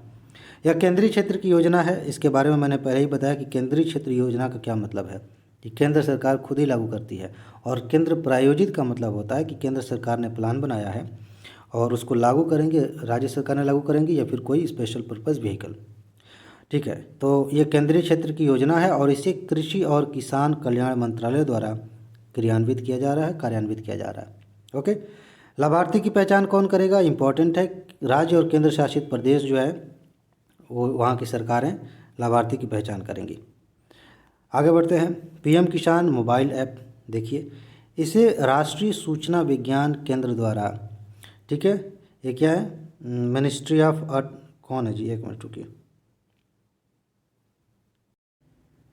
चलिए मैंने इसका फुल फॉर्म लिख दिया, नहीं तो फिर समझ में नहीं आता कि कौन सा मंत्रालय है। तो राष्ट्रीय सूचना विज्ञान केंद्र द्वारा ministry of electronics and information technology के सहयोग से डिज़ाइन और विकसित किया गया। किसको? पीएम किसान मोबाइल ऐप को। ये अपने आप में एक क्वेश्चन बन सकता है, इसीलिए मैंने इसको ऐसा किया, इम्पॉर्टेंट है ये। चलिए आगे बढ़ें। यह किसानों को उनके आवेदन की स्थिति देखने और उनके बैंक खातों में क्रेडिट के इतिहास की जांच करने की सुविधा प्रदान करता है कि अब तक कितने किसानों ने मतलब अपना आवेदन दिया है, किस किसान को अब तक कितनी बार पैसे भेजे जा सकते हैं, ये सारी चीज़ें आपको यहाँ पे पता चल सकती हैं। ठीक है, भेजे गया है जो भी पैसा दिया गया वो सब, हो सकता है बहुत सारी चीज़ें सिर्फ सरकार देख सकती है। अच्छा, स्वामित्व योजना इम्पोर्टेंट है।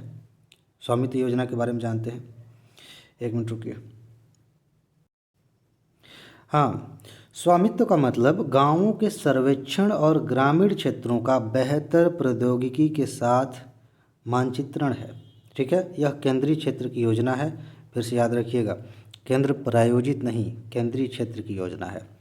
इसका उद्देश्य ग्रामीण भारत के लिए एक एकीकृत संपत्ति सत्यापन समाधान प्रदान करना। क्या मतलब है इसका? सिंपल सी बात बता दूं, गांव में ना कई बार ऐसा होता है कौन सी ज़मीन किसके नाम पे पता नहीं चलता। ठीक है, तो इससे ये हो जाएगा कि काफ़ी सुविधा हो जाएगी कि किस व्यक्ति के नाम से कौन सा ज़मीन है, किसकी संपत्ति कौन सी है। ठीक है, ये सत्यापन हो जाएगा। यह ड्रोन तकनीक और निरंतर संचालन संदर्भ स्टेशन का उपयोग करके ग्रामीण आबादी वाले क्षेत्रों में भूमि की मैपिंग हेतु एक योजना है। समझ रहे हैं ना? सीधा सीधा पूछा जा सकता है कि ये जो योजना है स्वामित्व योजना, ये किस लिए बनाई गई है। अच्छा, एक क्वेश्चन यहाँ से बन सकता है या फिर उसी क्वेश्चन में ये बात शामिल की जा सकती है कि पंचायती राज मंत्रालय इसके लिए नोडल मंत्रालय है। ओके, और भारतीय सर्वेक्षण विभाग इसका कार्यान्वयन करता है। ध्यान रखिएगा, यहाँ से भी क्वेश्चन आ सकता है। इसके बाद अगली योजना है गति शक्ति। गति शक्ति के बारे में बस एक दो चीज़ें बात ध्यान रखिएगा। प्रधानमंत्री द्वारा 75वें स्वतंत्रता दिवस पर मतलब जो घोषणा की गई थी उनमें से एक है ये, और ये सबसे ज़्यादा इम्पोर्टेंट लाइन है कि समग्र बुनियादी ढांचे के विकास के लिए 100 लाख करोड़ रुपए की परियोजना है। बुनियादी ढांचा, समग्र बुनियादी ढांचा। अब इसके लिए सीधा सीधा क्वेश्चन पूछा जा सकता है कि गति शक्ति योजना का संबंध किससे है? बेसिक इंफ्रास्ट्रक्चर के विकास से। ठीक है, इसमें बहुत सारी चीज़ें हैं। यह क्या है? इस स्थानीय निर्माताओं की वैश्विक प्रोफाइल को बढ़ाने के साथ साथ उन्हें दुनिया भर में हम अपने समकक्षों के साथ प्रतिस्पर्धा करने में मदद मिलेगा। जो स्थानीय निर्माता हैं, जो भी आप बनाते हैं, जो भी प्रोडक्ट बनाते हैं, जो भी उद्योग आपने लगाया है, उसमें आपको सहायता मिलेगी हर तरह से। ठीक है, आगे इसमें और कोई बात है? या भविष्य में आर्थिक क्षेत्र में नए संभावनाओं को भी जन्म देगा और भविष्य में युवाओं के लिए रोजगार के अवसरों में से मतलब अवसरों का एक स्रोत होगा। ये सिंपल सी बात है। राष्ट्रीय शिक्षा नीति के बारे में आपने पहले भी पढ़ लिया है और इस पे अब तक कई मेंस के प्रश्न आ चुके हैं, कई प्री के प्रश्न आ चुके हैं, फिर भी इम्पोर्टेंट है। ठीक है, चर्चा में है अभी। तो इसका उद्देश्य भारत को एक वैश्विक ज्ञान महाशक्ति बनाना है। सिंपल सी चीज़ है। देखिए, यह स्वतंत्रता के बाद नेशनल एजुकेशन पॉलिसी आई थी, कब? 61 में आई थी, 86 में आई थी। उसके बाद भारत में शिक्षा के ढांचे में केवल तीसरा बड़ा सुधार है, मतलब पहला ये, दूसरा ये। यहाँ से क्वेश्चन आ सकते हैं। यह शिक्षा की जो वर्तमान प्रणाली है उससे हट के है। क्या है? यहाँ से क्वेश्चन बन सकता है। अभी क्या है, 10+2 की बात चलती है। ठीक है, 10 साल फिर 2 साल और। उसकी जगह पे क्रमशः 3 से 8, 8 से 11, 11 से 14, 14 से 18 वर्ष की आयु के अनुरूप एक नई पाठ्यचर्चा संरचना परिवर्तित की गई है, मतलब बनाई गई है। बेसिकली ये है। ठीक है, 5 साल पढ़ेंगे आप, फिर 3 साल, फिर 3 साल, फिर 4 साल, इस तरह का पाठ्यक्रम बनाया गया है। इसके बारे में आपने विस्तार से पढ़ा होगा, एक तरह का रिवीजन है। व्यावसायिक शिक्षा कक्षा 6 से इंटर्नशिप के साथ शुरू हो जाएगी, इम्पॉर्टेंट है। मातृभाषा क्षेत्रीय भाषा में कम से कम कक्षा 5 तक पढ़ना होगा, ये व्यवस्था की गई है इसमें। इसके अलावा वर्ष 2030 तक शिक्षण कार्य के लिए न्यूनतम योग्यता 4 वर्षीय एकीकृत बीएड डिग्री होगी। ठीक है, एक नई बात इसमें शामिल की गई है। वर्ष 2035 तक उच्च शिक्षा में सकल नामांकन अनुपात को बढ़ाकर 50% करना है। अभी मेरे ख्याल से 26% या ऐसा कुछ था, उसको बढ़ाना है। एमफिल पाठ्यक्रम बंद कर दिया जाएगा, ये ध्यान दीजिएगा। और यूजी, पीजी तथा पीएचडी स्तर के पाठ्यक्रम होंगे। समझ रहे हैं ना। आगे बढ़ते हैं। आगे है आत्मनिर्भर भारत अभियान। इसके बारे में थोड़ा सा समझ लीजिए। इस मिशन के लक्ष्य को प्राप्त करने के लिए 20 लाख करोड़ रुपए के आर्थिक प्रोत्साहन पैकेज के साथ मई 2020 में इसकी घोषणा की गई थी। कोरोना महामारी याद है। यह मिशन स्थानीय उत्पादों को बढ़ावा देने पर महत्व पर केंद्रित है। ठीक है। इसके अलावा यह मिशन 5 स्तंभों पर आधारित होगा और ये है सबसे कोर पॉइंट। पूछा जा सकता है कि इन 5 स्तंभों में से कौन शामिल नहीं है या फिर 5 स्तंभों में कौन है। देखिए 5 स्तंभ कौन कौन से हैं। अर्थव्यवस्था, आधारभूत संरचना, ठीक है, प्रणाली या सिस्टम की बात हो रही है, जीवंत सांख्यिकी और डिमांड मांग, इस पे ये जो है आधारित है। 5 पिलर्स हैं इसके। इस मिशन से मेक इन इंडिया पहल के पूरा होने की भी उम्मीद है, जिसका उद्देश्य भारत में विनिर्माण को प्रोत्साहित करना। मेक इन इंडिया पर वैसे अलग से भी क्वेश्चन आते हैं। संबंध क्या है इसका? विनिर्माण से कोई भी चीज़ हमारे यहाँ बने तो ज़्यादा फायदा होगा, रोजगार मिलेंगे और भी चीज़ें होंगी, उससे संबंधित है ये। मिशन कर्मयोगी क्या है, पूछा जा सकता है। इसका संबंध किससे है? सिविल सेवा क्षमता निर्माण के लिए राष्ट्रीय कार्यक्रम है। ठीक है। इसका उद्देश्य भविष्य हेतु ऐसे सिविल सेवकों को तैयार करना है जिसमें सही दृष्टिकोण, कौशल और ज्ञान हो जो भारत के दृष्टिकोण से जुड़ा हो। समझ रहे हैं ना। कर्मयोगी, मिशन कर्मयोगी, सिविल सेवा, बस इतना याद रखिए, बाकी कोई ज़्यादा इंपॉर्टेंट बात नहीं। ठीक है। बाकी डिजिटल प्लेटफॉर्म वैश्विक सर्वोत्तम, ये क्या है? IGOT कर्मयोगी डिजिटल प्लेटफॉर्म वैश्विक सर्वोत्तम प्रथाओं से तैयार की गई सामग्री प्रदान करता है। ठीक है। IGOT इसको बोलते हैं। ठीक है, एक प्लेटफॉर्म है। यह योजना सभी स्तरों पर केंद्र सरकार के 46 लाख कर्मचारियों को कवर करेगी। यहाँ से क्वेश्चन आ सकता है। ठीक है, चलिए आगे बढ़ते हैं। और एक क्वेश्चन यहाँ से बन सकता है, ये जो NPCSCB ये लिखा है ना, ये वही है, क्षमता निर्माण कार्यक्रम, ये ऊपर लिखा है यहाँ पे कहीं। ये सिविल सेवा क्षमता निर्माण के लिए राष्ट्रीय कार्यक्रम। ठीक है, ये किसके द्वारा शासित होगा? यहाँ से क्वेश्चन पूछा जा सकता है। प्रधानमंत्री की मानव संसाधन परिषद द्वारा शासित होगा और इसमें राज्यों के मुख्यमंत्री, केंद्रीय कैबिनेट मंत्री और विशेषज्ञ भी शामिल होंगे। ठीक है, आगे बढ़ते हैं। अब ये कंप्लीट हो गया। आगे अभी एक और आएगा सेक्शन जिसमें यूपी की बात करेंगे। अब हम बात करेंगे प्रमुख उत्पादक देशों की। ठीक है, बहुत ज़्यादा इंपॉर्टेंट है, हर साल एक क्वेश्चन यहाँ से आ रहा है और यूपीएससी भी यहाँ से क्वेश्चंस पूछती है। ठीक है, तो चलिए आगे बढ़ते हैं, देखते हैं। पहले नंबर पे है फल का सबसे बड़ा उत्पादक देश। भारत दुनिया का दूसरा सबसे बड़ा फल उत्पादक देश है। पहली बात, भारत से पहले चीन है। खास बात यह है कि भारत में फल उत्पादन की दर सब्जियों से भी ज़्यादा है। भारत और चीन के अलावा सबसे ज़्यादा फल उत्पादक देश में America, Brazil, Spain, Mexico, Italy, ये सब है। पूरा याद करने की ज़रूरत नहीं है। यहाँ देखिए, यहाँ से क्वेश्चन आते हैं, आपको ध्यान रखना है। आम के मामले में भारत आगे है, केले के मामले में भारत, सेब की बात करेंगे तो चीन, ऐसे लिस्ट आगे बढ़ती जाएगी। अंगूर इटली, संतरा ब्राज़ील, मौसम्बी भारत, पपीता भारत, अनार भारत, ये लिस्ट आप याद रख लेंगे। अनानास थाईलैंड आगे है, नाशपाती में चीन आगे है, नींबू की बात करें भारत आगे है, लेकिन अभी देखिए दाम नींबू का। आंवला भारत, नारियल फिलीपींस, गन्ना ब्राज़ील, बादाम अमेरिका, इसके अलावा पिच चीन और स्ट्रॉबेरी अमेरिका, ब्लूबेरी अमेरिका, बेर का सबसे बड़ा उत्पादन चीन में होता है, तरबूज चीन, चेरी का उत्पादन तुर्की में, बेल का भारत में और कीवी फ्रूट इटली में। हमारे यहाँ इसका कुछ ज़्यादा ही क्रेज़ है और बहुत महंगा है। मीठा आलू चीन, अमरूद स्वीट पोटैटो, समझ रहे हैं ना वो वाला है, अमरूद भारत, खजूर मिस्र, मूंगफली चीन।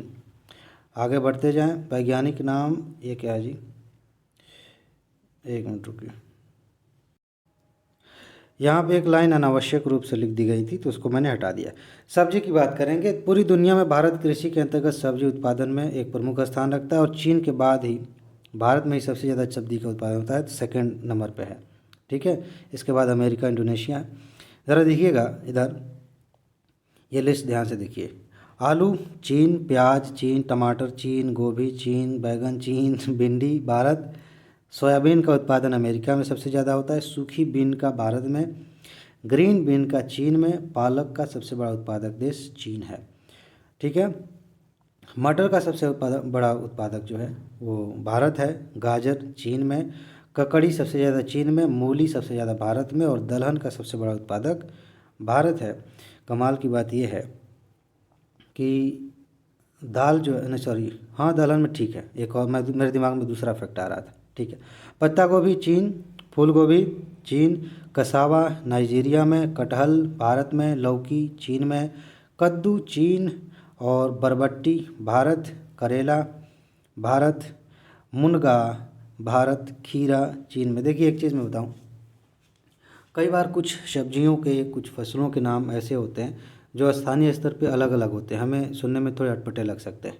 ठीक है, आगे बढ़ते हैं। जैसे बरबट्टी लिखा है, ये मैं अपने तरीके से इसको समझ रहा हूँ। ठीक है, आप अपने स्थानीय स्तर पे इसको कैसे देखते हैं वो आपके ऊपर निर्भर करता है, लेकिन ध्यान रखिएगा इस लिस्ट में सारे इम्पोर्टेंट नहीं है।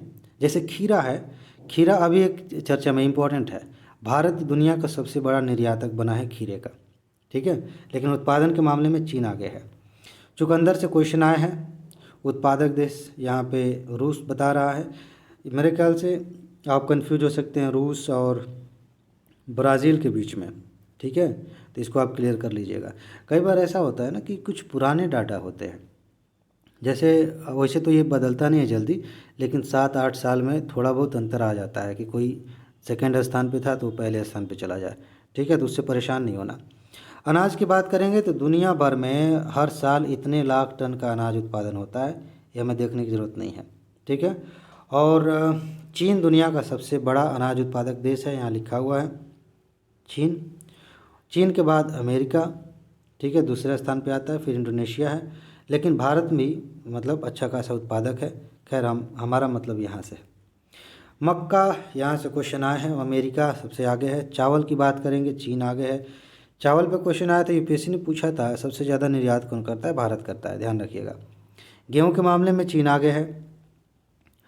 बाजरा की बात करेंगे, भारत में सबसे ज़्यादा, जौ रूस में, राई रूस में, चारा का सबसे ज़्यादा उत्पादन अमेरिका में होता है, धान का सबसे ज़्यादा उत्पादन चीन में होता है।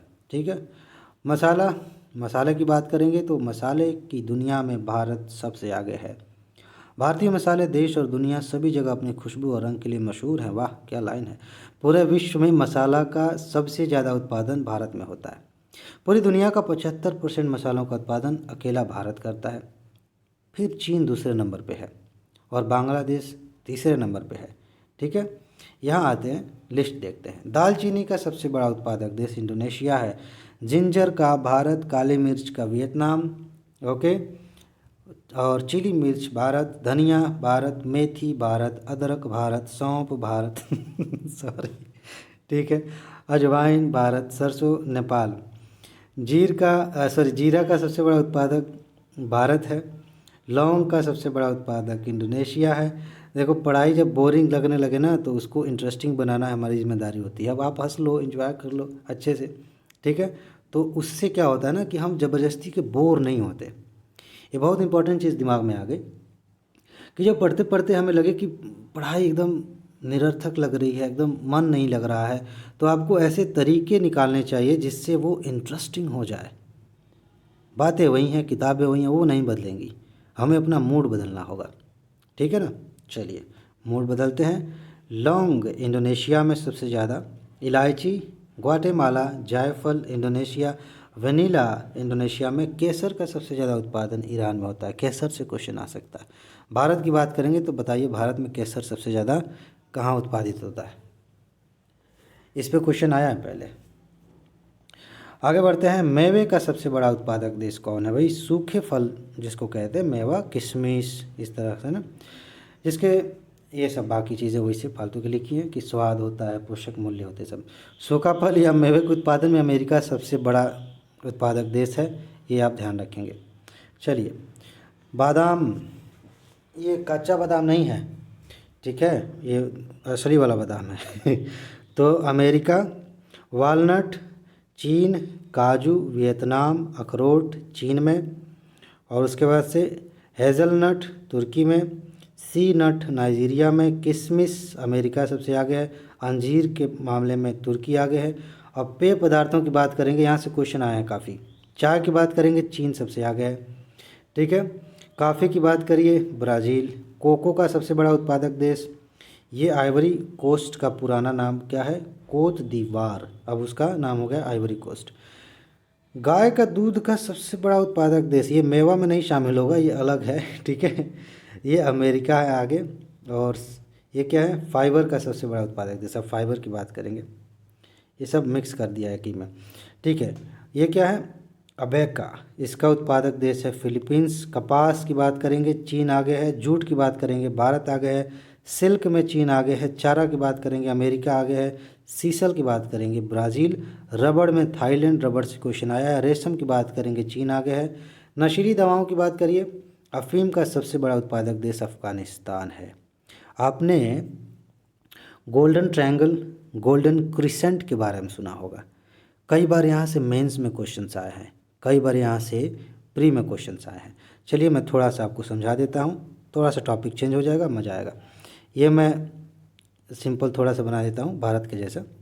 तो अफ़गानिस्तान है यहाँ पे, ठीक है, और इधर जो है पूरी एशिया है। यहाँ पे क्या है, गोल्डन क्रिसेंट है। क्रिसेंट मतलब समझे ना, चाँद, वो चाँद का टुकड़ा जो ऐसे होता है ना, ऐसे।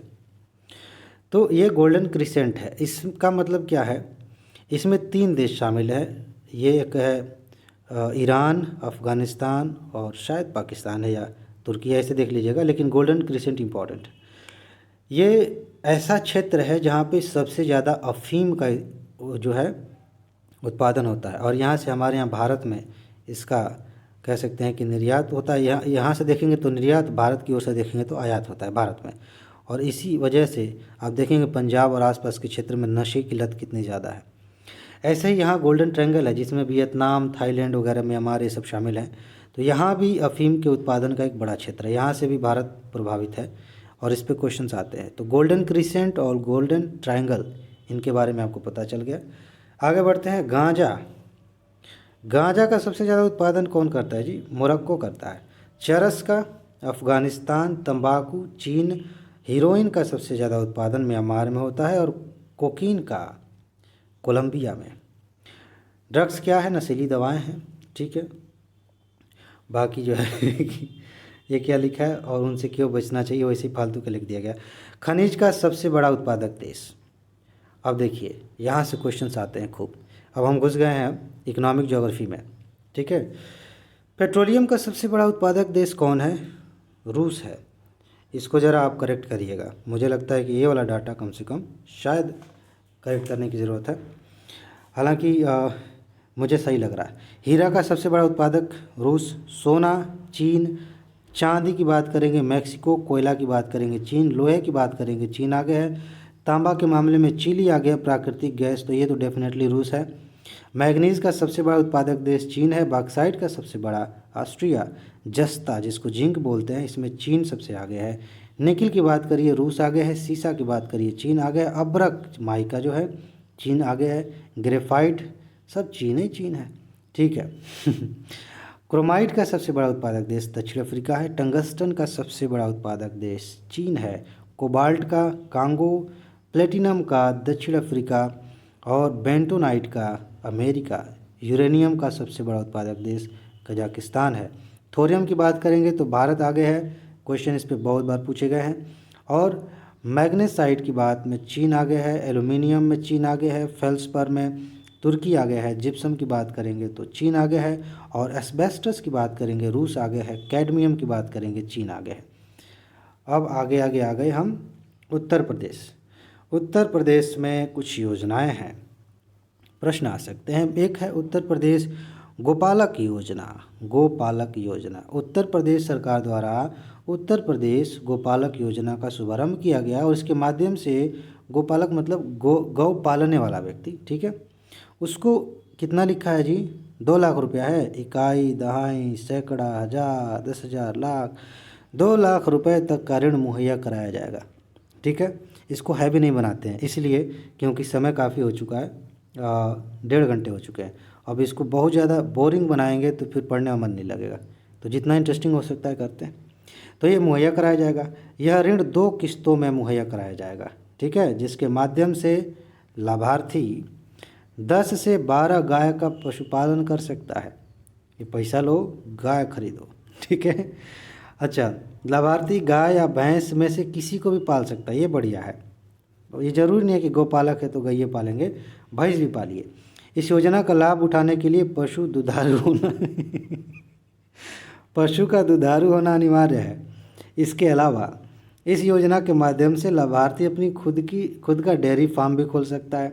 यह योजना बेरोजगारी दर घटाने में भी कारगर साबित हो सकती है। अब जो लोग पढ़े लिखे नहीं हैं उनके लिए ठीक है, उनके लिए इस व्यवसाय में आना ठीक है, लेकिन जो पढ़े लिखे हैं, ग्रेजुएशन किया है, वो युवा ये सब करेंगे तो फिर तो हो गया कल्याण। हालांकि डेयरी फार्म में नौकरी करना या डेयरी फार्म खोलना अपने आप में एक अच्छा ठीक ठाक जॉब है। खैर, मैं उस पर नहीं जाता, आगे चलते हैं। मुख्यमंत्री अभ्युदय योजना। उत्तर प्रदेश सरकार द्वारा मुख्यमंत्री अभ्युदय योजना का शुभारंभ किस लिए किया गया है?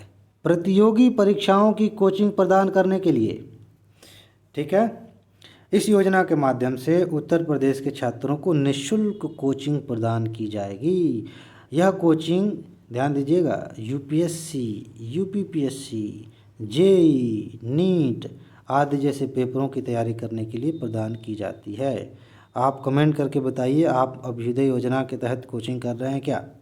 नहीं कर रहे हैं तो खोजिए ये चल कहाँ रही है, ठीक है। मुख्यमंत्री बाल सेवा योजना।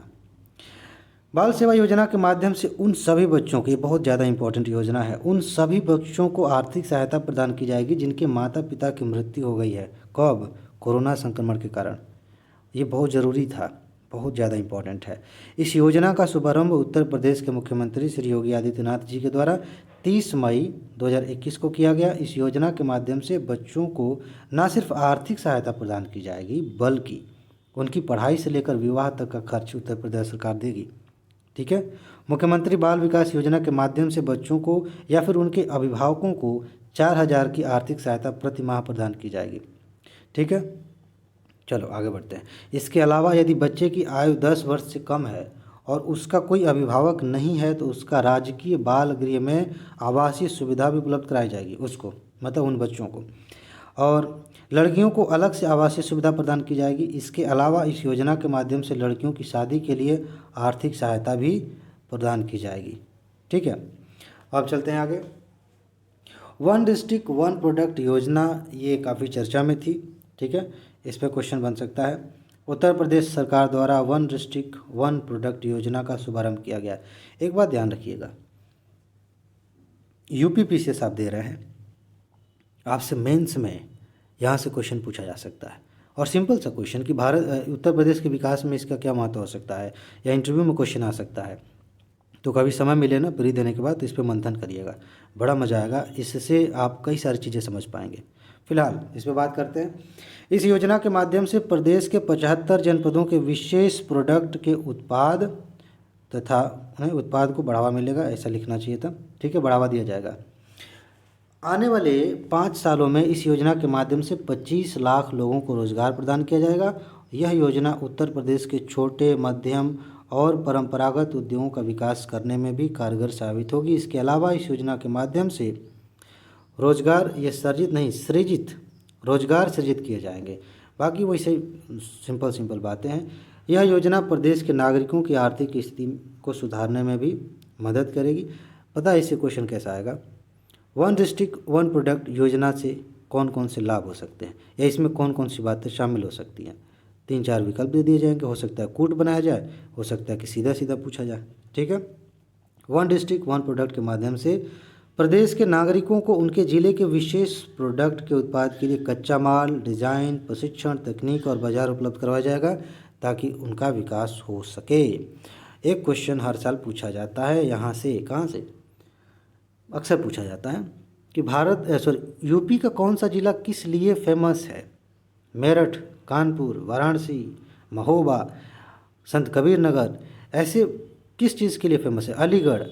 इसकी लिस्ट मैंने आपको दी है, आप देखेंगे यूपी स्पेशल वाली जो नोट मिली है उसमें एक लिस्ट है, सिर्फ उतना ही याद करना है, उससे बाहर कुछ पढ़ने की ज़रूरत नहीं है, बार बार घुमा फिरा के सिर्फ वही आता है। ठीक है, आपके पास अगर नोट नहीं है तो मैंने बताया शुरू में, डिस्क्रिप्शन में जाएंगे पता चल जाएगा। यूपी भाग्य लक्ष्मी योजना के बारे में ज़रा जानिए, इम्पॉर्टेंट है। इस योजना के अंतर्गत राज्य की आर्थिक रूप से गरीब परिवार की बेटियों के जन्म होने पर 50,000 रुपये की आर्थिक सहायता राज्य सरकार देगी। एक ही बार में नहीं, अभी आगे देखिए, और दी जाएगी। और बेटी की मां को 5100 रुपये की धनराशि वित्तीय सहायता के रूप में दी जाएगी। अब यहाँ देखिए, यूपी भाग्य लक्ष्मी योजना के तहत जब बच्ची 6वीं कक्षा में जाएगी तो माता पिता को 3,000 रुपये, 8वीं में जाएगी तो 5,000 रुपये, 10वीं में जाएगी 7,000 रुपये, 12वीं में जाएगी 8,000 रुपये, ऐसे दिए जाएंगे। और इस योजना के अंतर्गत लड़की के 21 वर्ष की आयु होने पर लड़की के माता पिता को 2 लाख रुपये का कुल धनराशि वित्तीय सहायता के रूप में प्रदान की जाएगी। बेसिकली इसमें शामिल है, इनडायरेक्टली ये बात कही जा रही है कि शादी की उम्र हो गई है, अगर शादी करनी है तो पैसे की सहायता यहाँ से मिल सकती है। इस योजना के आवेदक परिवार की वार्षिक आय 2 लाख रुपये से कम होनी चाहिए। सबको ये लाभ नहीं मिलेगा, वार्षिक आय 2 लाख रुपये से कम होनी चाहिए। आगे बढ़ते हैं। मुख्यमंत्री युवा स्वरोजगार योजना, इस योजना को राज्य के बेरोजगार युवाओं को रोजगार के अवसर प्रदान करने के लिए शुरू किया गया है। इस योजना के अंतर्गत राज्य के बेरोजगार युवाओं को खुद का रोजगार शुरू करने के लिए कीवर्ड ये है 25 लाख रुपए तक की आर्थिक सहायता राज्य सरकार देगी। मुख्यमंत्री युवा स्वरोजगार योजना के तहत उत्तर प्रदेश के योग्य बेरोजगार युवाओं को, मतलब कहने का मतलब ये है कि योजना के लिए योग्य जो है बेरोजगार युवाओं को कम ब्याज दर में लोन की सुविधा दी जाएगी। और इस योजना के तहत उद्योग क्षेत्र के लिए 25 लाख रुपए की वित्तीय सहायता दी जाएगी और सेवा क्षेत्र के लिए 10 लाख रुपए की। ठीक है, साथ ही साथ सरकार द्वारा परियोजना की लागत की कुल राशि की 75% मार्जिन मनी सब्सिडी भी दी जाएगी। ठीक है, जितना लागत है उसका 25%। उद्योग के लिए अधिकतम 6.25 लाख रुपए और सेवा के लिए 2.5 लाख रुपए का मार्जिन मनी उपलब्ध कराई जाएगी। ये इसमें शामिल है। यहाँ से क्वेश्चन यूपी की योजना में ना ये पैसे को लेकर के, आंकड़ों को लेकर के क्वेश्चन पूछ लिए जाते हैं, इसलिए इम्पॉर्टेंट है। मुख्यमंत्री युवा स्वरोजगार योजना के तहत प्रदेश में 21% अनुसूचित जनजाति या जाति जनजाति, ठीक है, युवाओं को लाभ प्रदान किया जाएगा। और इसके तहत आवेदक को की होना चाहिए, आवेदक की आयु 18 वर्ष से 40 वर्ष के बीच होनी चाहिए। ज़्यादातर जो योजनाएं होती हैं ना युवाओं के लिए 18 से 40 के बीच का क्राइटेरिया होता है, इसमें कोई नई बात नहीं है। आगे देखते हैं कन्या सुमंगला योजना, इम्पोर्टेंट है। इस योजना के अंतर्गत बेटी के जन्म से लेकर पढ़ाई तक का पूरा खर्च सरकार द्वारा आर्थिक सहायता के रूप में प्रदान किया जाएगा। पूछा जा सकता है कि इस योजना का मकसद क्या है या इसका संबंध किससे है, तो आप बता देंगे। कन्या सुमंगला योजना के तहत बालिकाओं को 15,000 रुपये की कुल धनराशि राज्य सरकार द्वारा आर्थिक सहायता के रूप में प्रदान की जाएगी और बालिकाओं को दी जाने वाली कुल धनराशि 6 समान किस्तों में दी जाएगी, किस्त में दी जाएगी 6 बार में। और इस कन्या सुमंगला योजना को क्या है, योजना 2020 में आई थी, के अंतर्गत कन्याओं के परिवार की वार्षिक आय 3 लाख या उससे कम होनी चाहिए। मतलब ये भी सबको नहीं मिलेगी, जिस परिवार की वार्षिक आय 3 लाख से कम है उनको ये लाभ मिलेगा। ठीक है, इसके तहत परिवार की अधिकतम 2 लड़कियों को ही पात्र माना जाएगा। ठीक है, जिनकी 2 से ज़्यादा लड़कियां हैं तो उनमें से 2 ही लड़कियों को इसके लिए पात्र माना जाएगा, उनको लाभ मिलेगा। अब हम बात करेंगे अगले सेक्शन पे। यूपी पीसीएस में यहाँ से क्वेश्चन ठीक ठाक आते हैं। अब मान चलिए एक क्वेश्चन करंट अफेयर में हर साल आता है। प्रमुख सम्मेलन कहाँ हुआ, कैसे हुआ, किसने मेज़बानी की, इस तरह की बातें जो मेन फैक्ट हैं मैं आपको यहाँ दे रहा हूँ। दूसरा ग्लोबल बायो इंडिया हुआ था, समिट हुआ था 2021। आयोजनकर्ता कौन था? जैव प्रौद्योगिकी विभाग। स्थान वर्चुअल मीटिंग हुई थी तो स्थान कोई नहीं था। इसका उद्देश्य क्या है, थीम क्या है, राष्ट्रीय और अंतर्राष्ट्रीय स्तर पर भारत के जैव प्रौद्योगिकी क्षेत्र के महत्व को दर्शाना। ठीक है, आगे बढ़िए। क्वाड समिट 2021 हुआ था अमेरिका में। ठीक है, थीम क्या थी, एशिया प्रशांत क्षेत्र में शांति और शक्ति बहाली करना और संतुलन बनाए रखना। ओके, इसके अंतर्गत 4 देश हैं, Bharat, Japan, Australia, America.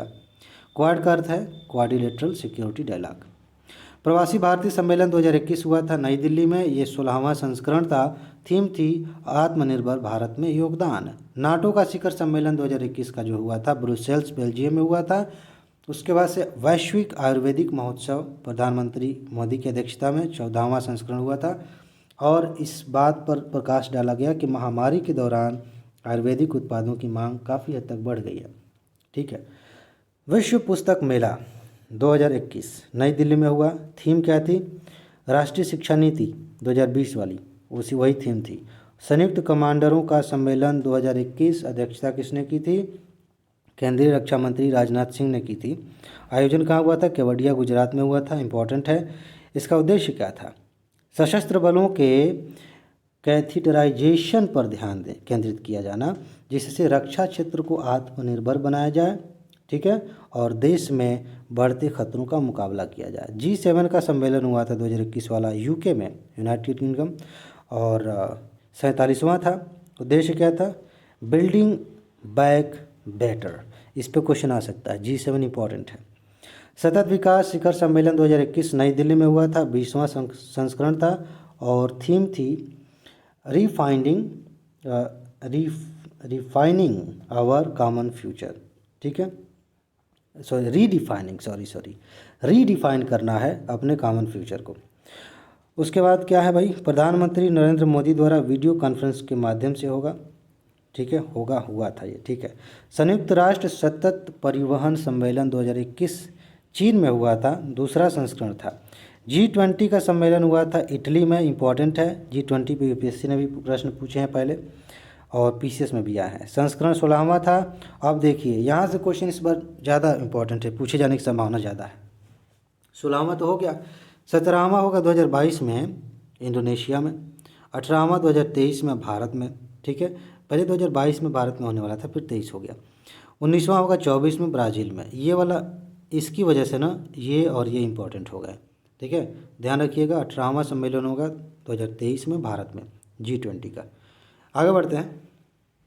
BRICS का सम्मेलन हुआ था भारत में 9 से 11 मार्च 2021 की बात है, 13वां संस्करण था। थीम थी @15 निरंतरता, समेकन, सहमति के लिए इंट्रा ब्रिक्स सहयोग। ठीक है, ये सब बातें।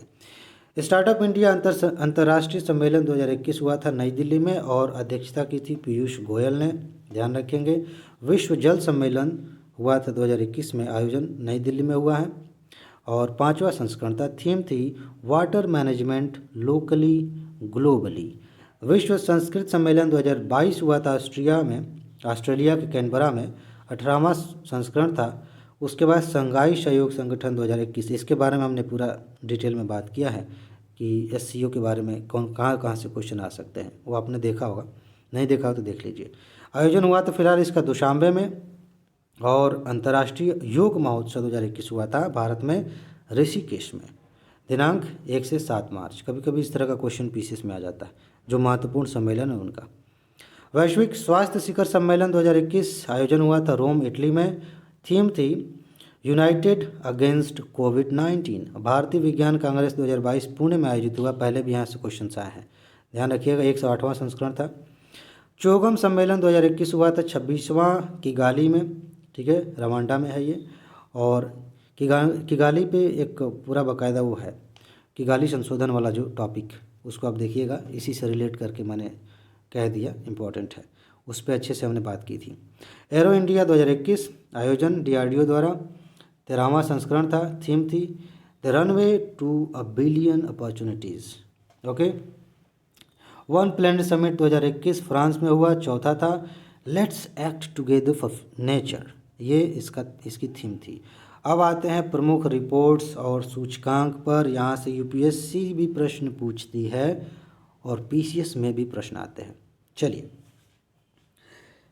एक एक करके बात करेंगे। सबसे पहले है वैश्विक भूखमरी सूचकांक 2021। इसमें बहुत सारे ऐसी रिपोर्ट्स मिलेंगी जिनके बारे में हमने थोड़ा बहुत पहले भी चर्चा किया। यहाँ पे एक लिस्ट दे दी गई है। जर्मनी के वेल्थ हैंगर हिल्फे और आयरलैंड की कंसर्न वर्ल्ड वाइड द्वारा ये जारी की जाती है। सूचकांक 2021 में बेलारूस, ब्राज़ील सहित 18 देश शीर्ष स्थान पर रहे। भारत का क्या स्थान है? 116 देशों में 101 स्थान पर रहा भारत। प्रश्न आता है, भारत के पड़ोसी देशों में म्यांमार का स्थान 71, नेपाल और बांग्लादेश का स्थान 76, पाकिस्तान 92 स्थान पे है। भारत की हालत ख़राब है। हैनले पासपोर्ट सूचकांक 2022 लंदन स्थित हैनले और पार्टनर द्वारा ये जारी किया जाता है। और जापान, सिंगापुर शीर्ष पे हैं इसमें। भारत का स्थान जो है 111 देशों में से 83वां है। अफ़गानिस्तान का स्थान सबसे नीचे है। वैश्विक नवाचार सूचकांक की बात करेंगे तो वीपो द्वारा जारी किया जाता है, विश्व बौद्धिक संपदा संगठन। इसके बारे में आपको पता होना चाहिए। ये क्या है? इनोवेशन इंडेक्स में शीर्ष पर स्विट्ज़रलैंड है, फिर अमेरिका है, फिर ब्रिटेन है। भारत कहाँ है जी? 46वें स्थान पे है। ठीक है, पिछले साल से 2 स्थान ऊपर है। ठीक है, आगे बढ़ते हैं।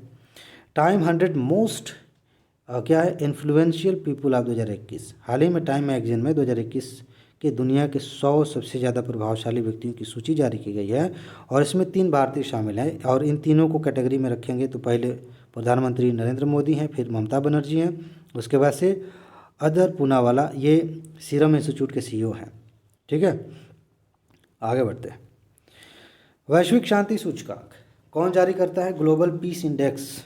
ऑस्ट्रेलिया के सिडनी में इंस्टीट्यूट ऑफ इकोनॉमिक्स, ठीक है, पीस इंस्टीट्यूट ऐसे कुछ करके है, इसके द्वारा जारी किया जाता है। हाँ, ये सॉरी, यहाँ पर institute of economics and peace, इसके द्वारा जारी किया जाता है। शीर्ष देशों की बात करेंगे तो आइसलैंड है, फिर न्यूजीलैंड है, फिर डेनमार्क है। और भारत की बात करिए तो भारत 162 देशों में 135वें स्थान पे है। भारत दक्षिण एशिया का तीसरा सबसे अशांत क्षेत्र है। अफ़गानिस्तान का स्थान 162वां है। पाकिस्तान का जो है 150वां है। आगे बढ़ते हैं।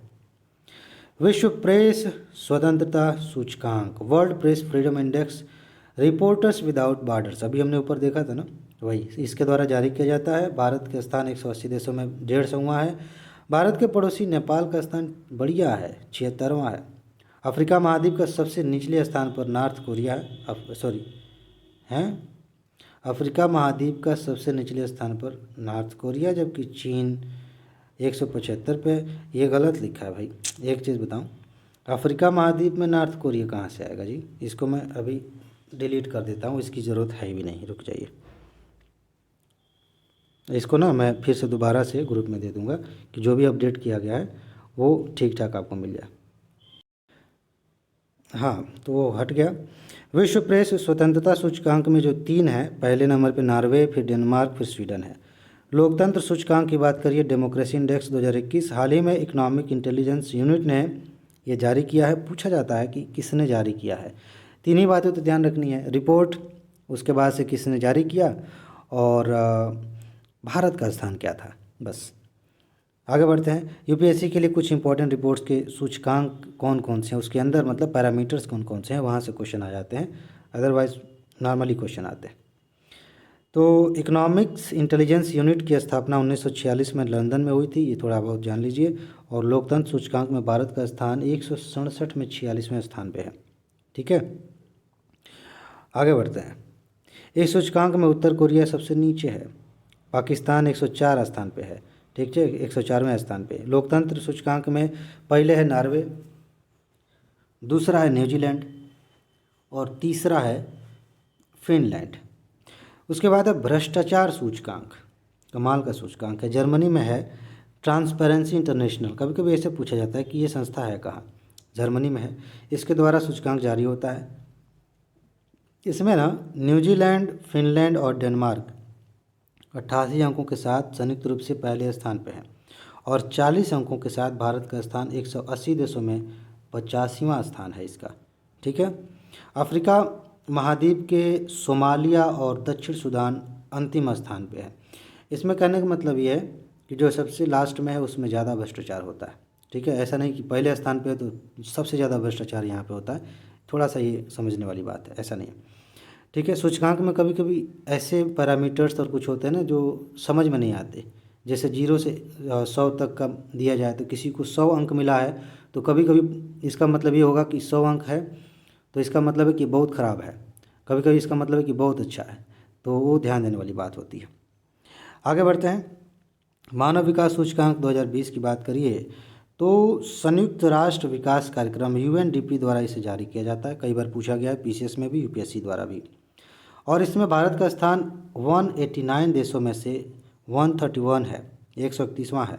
अफ्रीका महाद्वीप का नाइजर देश सबसे नीचे है और सबसे ऊपर है नॉर्वे, आइसलैंड, स्विट्ज़रलैंड। ठीक है। लगभग हर पैरामीटर में काफ़ी अच्छे देश हैं ये। ठीक है। चाहे वो सेहत की बात करिए, पर्यावरण की बात करिए, डेमोक्रेसी की बात करिए। आगे बढ़ते हैं। विश्व खुशहाली सूचकांक 2022 वर्ल्ड हैप्पीनेस इंडेक्स, इसमें शीर्ष देश हैं फिनलैंड, डेनमार्क और आइसलैंड। ठीक है। भारत का स्थान 146 देशों में 136वां है, यानी कि हम लोग ज़्यादा खुश हैं नहीं। अफगानिस्तान 146वां है, वहाँ तो त्रासदी ही आई थी। सैन्य खर्च पर सिपरी की रिपोर्ट, ये पहले से पूछा गया, सिपरी की रिपोर्ट का संबंध किससे होता है, ऐसे ही पूछा जाता है। फिलहाल हाल ही में स्टॉकहोम में स्थित, ये कहाँ है, स्टॉकहोम में है। सिपरी ने विभिन्न देशों के सैन्य खर्च पर रिपोर्ट जारी की है और सिपरी के अनुसार अमेरिका सबसे ज़्यादा खर्चा करता है सैन्य पे। भारत का स्थान 76.6 बिलियन डॉलर के साथ तीसरे स्थान पे। भारत भी पीछे नहीं है। सेना पे खर्च करना आजकल शक्ति प्रदर्शन का एक रूप बन गया है। भारत से ज़्यादा अमेरिका इतना डॉलर, चीन इतना डॉलर खर्च करता है, इम्पोर्टेंट नहीं है। चौथे स्थान पर ब्रिटेन है, पाँचवें पर रूस है। यह 5 देश मिलकर दुनिया के 62% सैन्य खर्च करते हैं। अलग ही पगलाए हुए हैं कि सेना पे बहुत ज़्यादा, हालांकि क्या करें, छोड़, इस पे हम कभी फिलोसफिकल बात करेंगे ना, तब अलग दूसरे चैनल पे, अपना चैनल है ना वो, एक एस्पिरेंट की लाइफ, एक आईएएस मास्टरमाइंड, उधर कभी किसी मुद्दे पे बात होगी। अगर आपने सब्सक्राइब नहीं किया तो कर लेना चाहिए, वहाँ पे बहुत मज़ा आएगा, बहुत सारी चीज़ें वहाँ पे। चलिए आगे बढ़ते हैं। तो ये हो गया, जो मेन बातें थी हो गई इसमें। ग्लोबल जेंडर गैप इंडेक्स 2021 क्या है? ग्लोबल जेंडर गैप इंडेक्स जो है वर्ल्ड इकोनॉमिक फोरम के द्वारा जारी किया जाता है। इसको पूछा गया है, यूपीएससी ने भी पूछा है।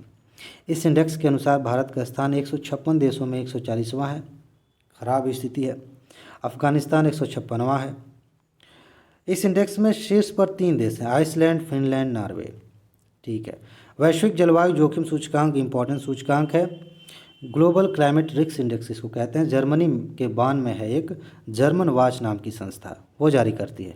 ठीक है। और इस सूचकांक के तहत 3 सबसे प्रभावित देश हैं, मोजाम्बिक, उसके बाद जिम्बाब्वे और बहामास। देखो ये वो हैं जहाँ पे सबसे ज़्यादा रिस्क है जलवायु का। ठीक है। भारत विश्व का 7वां सबसे ज़्यादा प्रभावित देश है। प्राकृतिक आपदाओं से पिछले 20 सालों में, मतलब बताया गया है, सबसे ज़्यादा प्रभावित देश कौन है? प्यूर्टोरिको, म्यांमार और हैती। देखो जो समुद्र के किनारे हैं, जो द्वीपीय देश हैं, उनको तो आने वाले समय में बहुत ज़्यादा खतरा है ग्लोबल वार्मिंग के कारण। चलिए, global liveability index 2021 economic intelligence unit जारी करती है। इसने अभी एक रिपोर्ट जारी की ना, ऊपर देखें हम। इस रिपोर्ट के अनुसार दुनिया में सबसे अच्छे रहने लायक शहरों की सूची के शीर्ष पे जो है ये शहर हैं। ऑकलैंड जो है न्यूजीलैंड में, ओसाका जापान में और एडिलेड ऑस्ट्रेलिया में। ये रहने के लिए बहुत अच्छा है। इस सूची में सीरिया की राजधानी दशमिक सबसे नीचे है, सबसे ख़राब है रहने के लिए। ठीक है। आगे बढ़ते हैं। कॉस्ट ऑफ लिविंग इंडेक्स 2021, इस रिपोर्ट को भी लंदन स्थित इकोनॉमिक इंटेलिजेंस यूनिट द्वारा जारी किया गया और इसमें इसके अनुसार विश्व का सबसे महंगा शहर कौन सा है रहने के अनुसार? तेल अवीव, इज़राइल, पेरिस और सिंगापुर। इस रिपोर्ट में सीरिया की राजधानी दशमिक सबसे सस्ता शहर है। ठीक है। आगे बढ़ते हैं। Global safe city index 2021 economic intelligence unit, वही, इस सूची के अनुसार डेनमार्क की राजधानी कोपेनहेगन सबसे सुरक्षित शहर है दुनिया में। और सूची में 60 शहरों की सूची में रंगून जो म्यांमार में है सबसे असुरक्षित शहर है। रंगून, अगर आपने मॉडर्न हिस्ट्री पढ़ी है, अंग्रेज़ों का काल पढ़ा है, तो रंगून के बारे में आपको पता होना चाहिए। भारत की नई दिल्ली 48वें स्थान पर और मुंबई 50वें स्थान पर है। आगे बढ़ते हैं। अरे वाह, हमने तो कंप्लीट कर लिया जी। तो बस ये हमने सीरीज़ कर दी पूरी। अब बाय द वे देखिए समय बचा है अभी टॉप 300 की सीरीज़ भी चलेगी, ठीक है। टॉप 300 में आपको पता है यूपीएससी और यूपीपीसीएस के लिए भी इंपॉर्टेंट चीज़ें हैं। तो ये सब ख़त्म करने के बाद भी अगर मुझे लगता है कि कुछ और नए टॉपिक्स कवर किए जा सकते हैं तो उन्हें भी हम अलग से टॉपिक वाइज कवर कर लेंगे, छोड़ना कुछ नहीं है। क्योंकि मुझे क्या करना है, एग्ज़ाम के बाद आपको सबूत दिखाना है कि देखिए यहाँ से कितने क्वेश्चंस आए। मेरी असली खुशी उसी में है, ठीक है। तो बस इसमें इतना ही है। अपना ख्याल रखिए, खुश रहिए, मस्त रहिए। आगे मिलते हैं। नमस्कार।